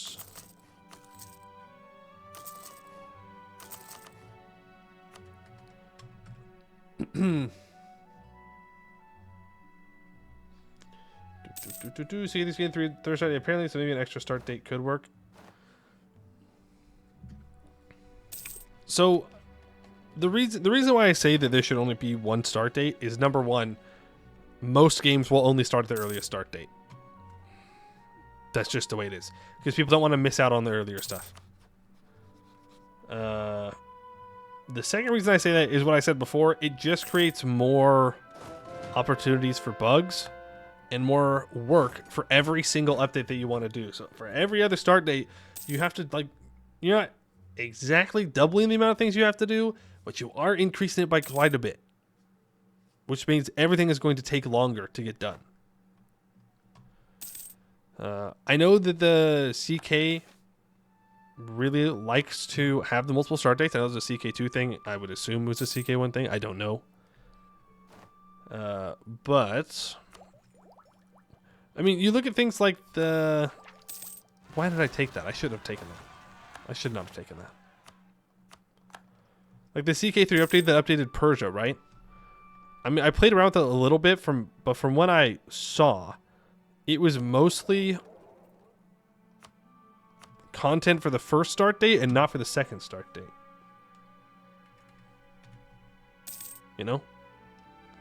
I don't know. Maybe that's a misread on my part, but that feels bad, because then if you like the other start date, well, there's this whole DLC here that adds other content, but then you don't get the main part of the content because you don't play in that start date. I've played Cestier Mark and the quest to become Anbennar SCP Foundation. No. I have not played Cestier Mark.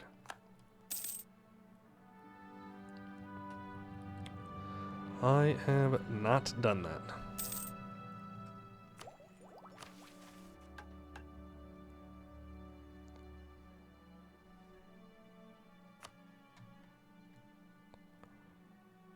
Own or have a non-tributary subject or ally own all provinces in Hellas that have a kobold majority or minority. Are they talking about Hellas or are they talking about Yanshin?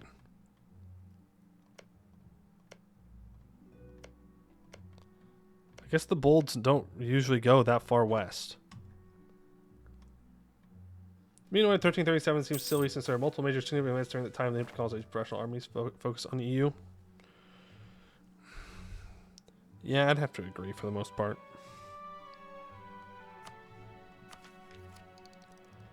But I guess it depends on what you're trying to do. For a colonization run, you're going to need something to do for the first couple hundred years, right?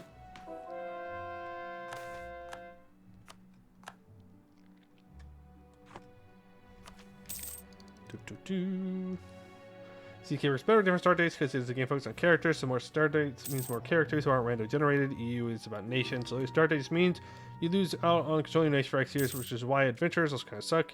You just have to play another nation for 50 years before you get to control your own. Yeah, that's a good point. That's a good point. A character in an 1100 start date compared to a 800 start date is still just a character. But if you skip those couple hundred years as a nation, then you're just losing out on time to play your nation. It's colonial as a process you live up to, kind of holds having to like set up to expand. I hope that Bouvari got global trade. Funny.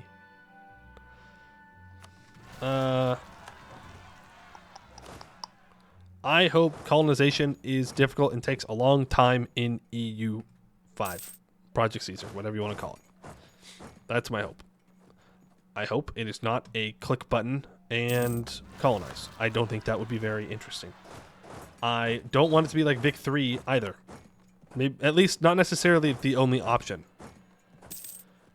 Because colonies did not start off as just controlling vast swaths of territory. So I don't think it's an accurate representation of how it would have worked. Right? Portugal didn't go and conquer vast swaths of Africa. They had little trading outposts. That should be an option. You should be able to do that.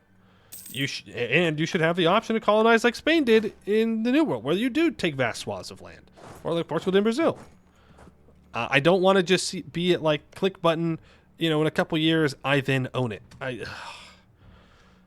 just makes it so much less interesting, right? And then it also means that if you're not one of the early colonizers, you're just screwed. You've got no chance. Not a single one. It's just super Jover for you. Late colonizers in EU4 had no chance of actually... And yes, of course, I understand that, in real life, yeah, if you were a later colonizer, there was less land to go and take, blah, blah, blah, blah. I understand that. But because it's always, full annexation, basically, colonization, you either start colonizing, you go exploration first, or you don't colonize. Right? I know it's not that simple, but in general.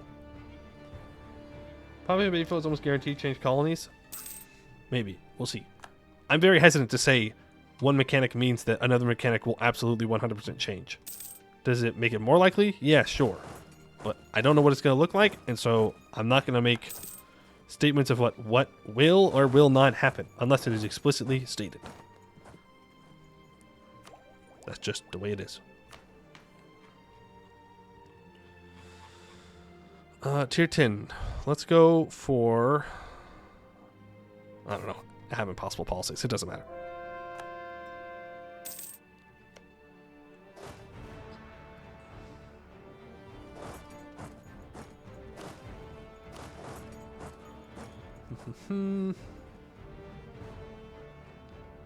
We've just been playing 1444 for so long, we cannot imagine it any other way. Obviously, EU4 and 1337 is bad. We don't know how EU5 players plays to know how it's there.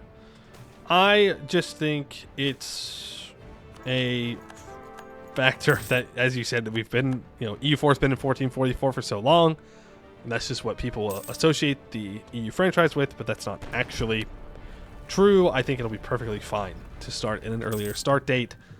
I don't think it's that big of a deal. I really don't. I really, really don't.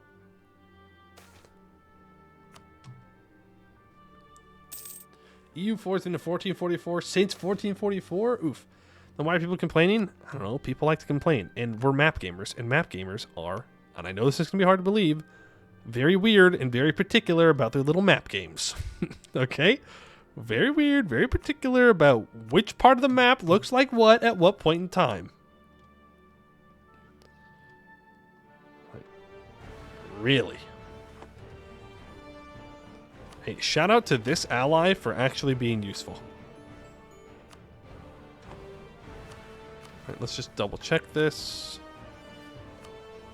Yep, it's these three provinces. Boom. Got it. Boom, boom, boom. Also, new things are scary. Anything yourself, then feed it. You might be able to take more. I would not be able to take it all, though. I don't particularly care, if I'm being honest. Alright, I now need a diplomat advisor of at least skill 3. Wait, was it a diplomat? Yes.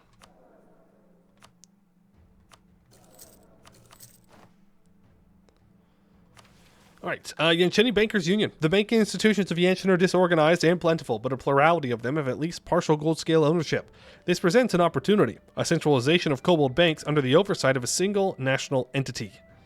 Every owned kobold minority or majority province except of Zarafur will get Scale Bank Outpost Modifier, boosting local production and tax efficiency. This modifier will also be applied to provinces as they meet the criteria. Every kobold minority or majority province in Lenshin, we will also gain the same modifier. Okay. And we have continental success. Apparently I have... Oh, no, I don't. Okay. We have the strongest trade power in all those nodes. Global trade is a phenomenon that has ebbed and flowed with the comings and goings of great empires. But with the whole world now moving forward, it is theorized that it will become a constant. We should consolidate our grip on regional trade so that our people may prosper forever. 800 Splinter, 20 Mercantilism, and upgrade the banks to Tier 6. We have Shemakad Scale Banks. With the Scale Baron president in charge, it is now time to make a true campaign promise that is as old as the victory over the command, incorporating the banks of the ruined kingdoms into the Scale Banks. Okay, thank you. So now, I just need a Statesman level 3 and 800 Diplo Reputation.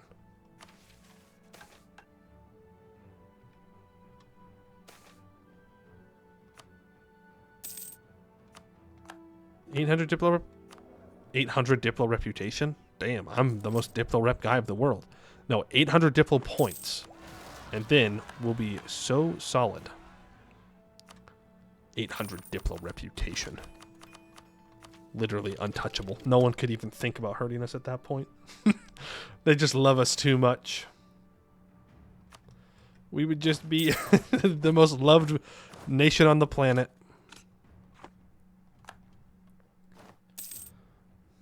Basically, mind control? Yeah.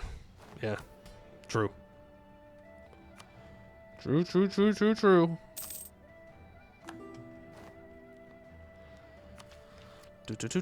No, do not take the tech.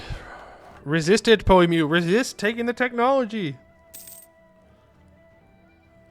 We should find a statesman advisor, though. There he is.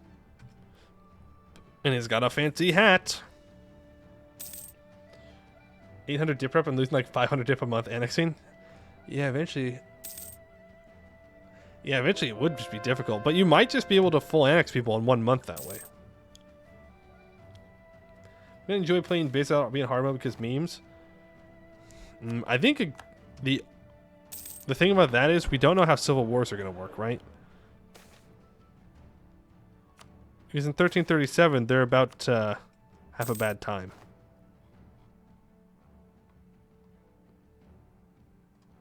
Sure, choose that. I don't care.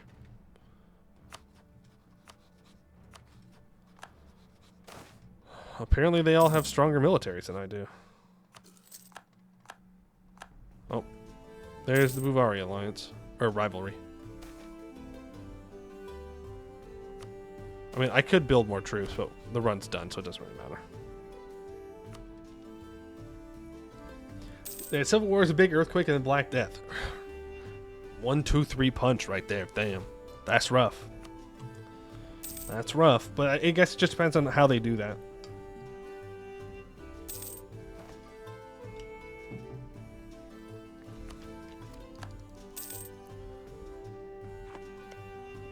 Alright, Lenjinhui has finished its annexations, or it's coring, not annexations. It's coring. So now we are literally just waiting. Our total development should be 1,500 if we annex these guys. If we don't annex these guys, I'm going to be very sad that chat lied to me. And that I didn't annex them earlier. Rigorous Researchers gets us to 787. And there's the 800. Bada bing, bada boom. Hire the Diplo Rep guy, get him to level 3, and let's complete the Golden Republic. Lenjinhui and Balrijin are now so interwoven that many speak of a single state. While that might be premature, factions on both sides of the border now wish for us to go further than a cooperative military, joint foreign diplomacy, and a joint banking system. Some call for a true unification, whilst others call for tighter bonds where it is beneficial, but to keep the two states existing as they are. With the birth of our republic, voter representation and parliamentary seats for Lenjinhui are now also a hot debate topic. The Golden Republic. Our republic currently does not grant the population of Lenjinhui a substantial representation, so a part of the representatives now wish for complete integration into our state. They suggest that if we were to occur, our state ought to be known as a new name, Zerlanza, a combination of the gold scale words for gold and earth, with the Jiang word for blue. To commemorate such a momentous occasion, opponents of a full integration claim that it would put too much strain on the administrative capacity of the realm, while proponents say it will lead to an ultimately stronger realm. Many political parties would rather not have either option happen, as it would empower Lan Shenhui voters. Walrus, for his part, favors full integration, though he will still grant his blessing should we decide on that path. Nope, that's it. Full integration it is. Lan Shenhui will become a full part of our Golden Republic. Country name will change to Zerlanza. We will inherit Lan Shenhui. We become an empire, which we already are. We get the father of Yanshan until the end of the game, giving plus 10 minimum autonomy? Ouch. Plus 3 max cultures and minus 50% diplo annexation cost. Or we can make them into a personal union. Bah, whatever. I don't care. Ta-da! Zerlanza! I want to state everything up. Please.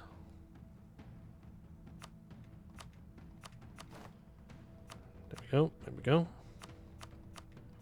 Governing capacity, schmovering decay. Yeah, I landed that one good. That was smooth. Good recovery, Poey. Good. God, so good at that recovery. Yeah, it puts us over our governing capacity, but it doesn't actually matter.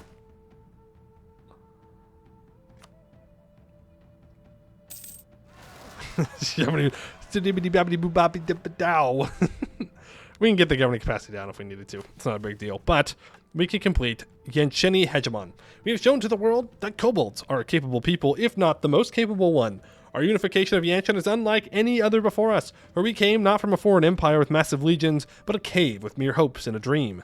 What will truly set us apart, however, is how we will rule with a golden claw, not an iron fist. Our empire will not crumble. Balrijin will not fall. Yanshan is indisputably ours. Balrus's domain is finally befitting of his own size. Our borders are safe, our coffers are full, our armies are gargantuan. We will not be humiliated ever again. Balrus can rest to his heart's content in the hot spring we installed in Balkangfa Palace, knowing that his guidance has led us here, and we finally understand his true teachings. Having an army in an own province without kobolds now is a chance to spread a kobold minority to it. I love that. That's amazing. Golden Age for all gold scales. We get minus 25% expand admin cost and 25% governing capacity modifier. Look at that. And we're fine on our governing capacity. Boom. Zerlanza. We did it. I have a dream. Balrus. Yep. Balrus said that. All right. And I think that is all the missions. Yippee. All right. Good stuff, everybody. Good stuff. You insta-clicked it away? Insta-clicked what away? I didn't insta-click anything away. I read the event. The spread kobold event? Oh, did I? Funny. Oopsies. Oopsies. My bad. Maybe we can get some kobolds. I don't know how likely it is. We'll let it play out here. Hope you enjoyed it. I did. Thank you, Batavi, for making the mission tree. I had quite a good time with it. We found Balrus. We got to kill the command.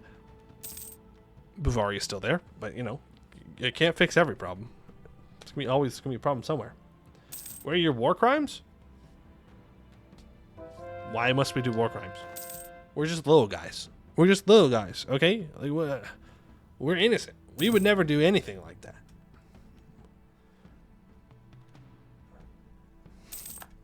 Surely. Actually, I mean, not really. We didn't spread any kobolds. Okay, that's not true. We did here. We colonized these guys, but it's fine. It happens. It happens. All right, but yep, that is the end of this run. Let's take a look at the rest of the world, just see if anything crazy happened. Nope, just Jad owning the Forbidden Plains, as they're meant to. Corvaria owning the entirety of the Deep Woods. Except for Kursal, as they're supposed to. Who the hell is this? Lemon Tear? Is this... Does Shattered Crown have two formables? Why are they Coronite? Cringe? Cringe. Portnum did pretty well for themselves. They're allied to Westham and Goed. They owned all this. They were close to forming the Gnomish hierarchy. It's the Coronite formable? Ah, okay. Oh, they also own the Serpent's Reach. I didn't see that.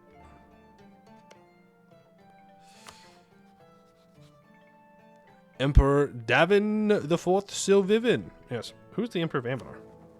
Istrelor. Okay.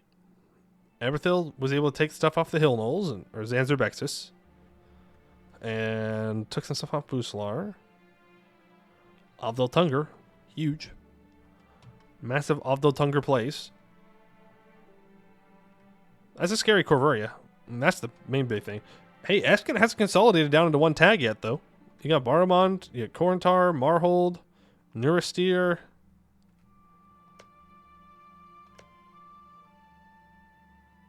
Ah. I was going to say, how is Neurastir alive? They were Proto Union underneath Marhold. I don't know how these guys are still alive then. Like Baramond. I don't know how Baramond's alive. But, okay. Great power rankings. We have Buvari at number 1. Because... I guess we do. Oh, it's because we haven't embraced institution. Buvari number 1 because they got global trade. We're at number 2. We have 2,051 development. Laurent has 1,400.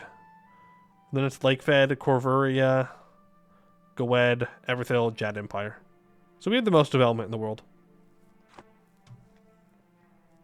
Free the kobolds of the coast? Nope. Sounds like a them problem.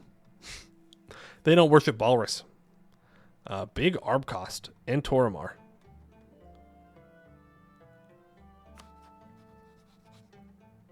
Huh. And Drillionde formed.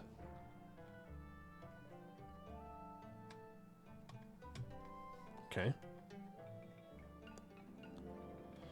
Accessory Mark Rose. They haven't forgotten Tell them. I think they have. Oh, that is a terrible Triarchy toothpaste. What is this? Why is it this color? Why isn't it gray? Hello?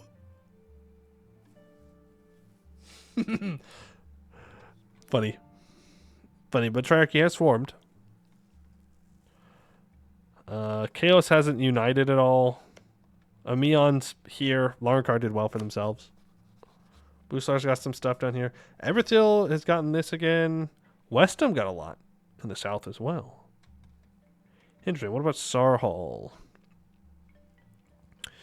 Yazel Mora is still around. Ryaz didn't do well this game. Nadurubu also didn't do well this game. Katarata is still here. Despite the fact that we have a decently strong Eberthil.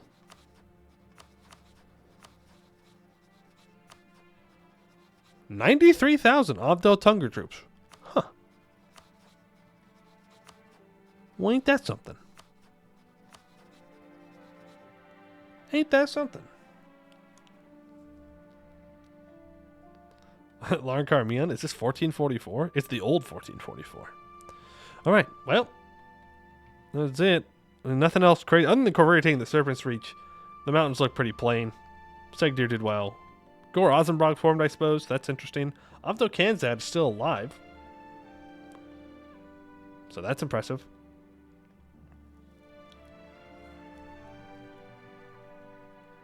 But yeah, nothing too crazy. I was hoping to see something unique in the Deep Woods from, with all the changes, like a super strong Siren Var or super strong Emerald Orcs, but Corvair said no. He said, no, we're not going to see that today. Actually, we're just going to kill you. It's like, oh, okay.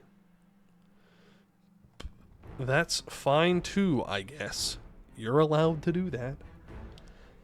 As for what we'll play tomorrow, I'm not sure.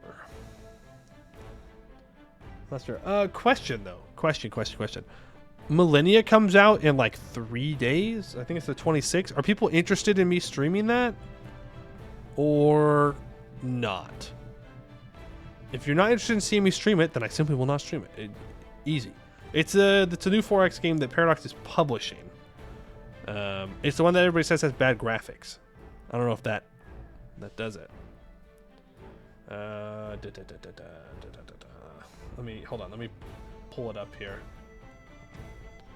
Civ coded. I mean, it's a 4X game. That is what it's about.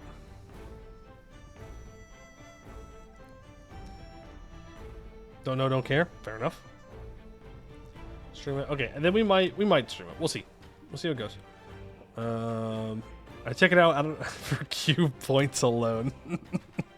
All right, fair enough. On that grind, on the cube points grind. But good to know. Good to know. I might make a poll on Discord or something asking to see if there's enough interest for me to do it, because like I do want to play it.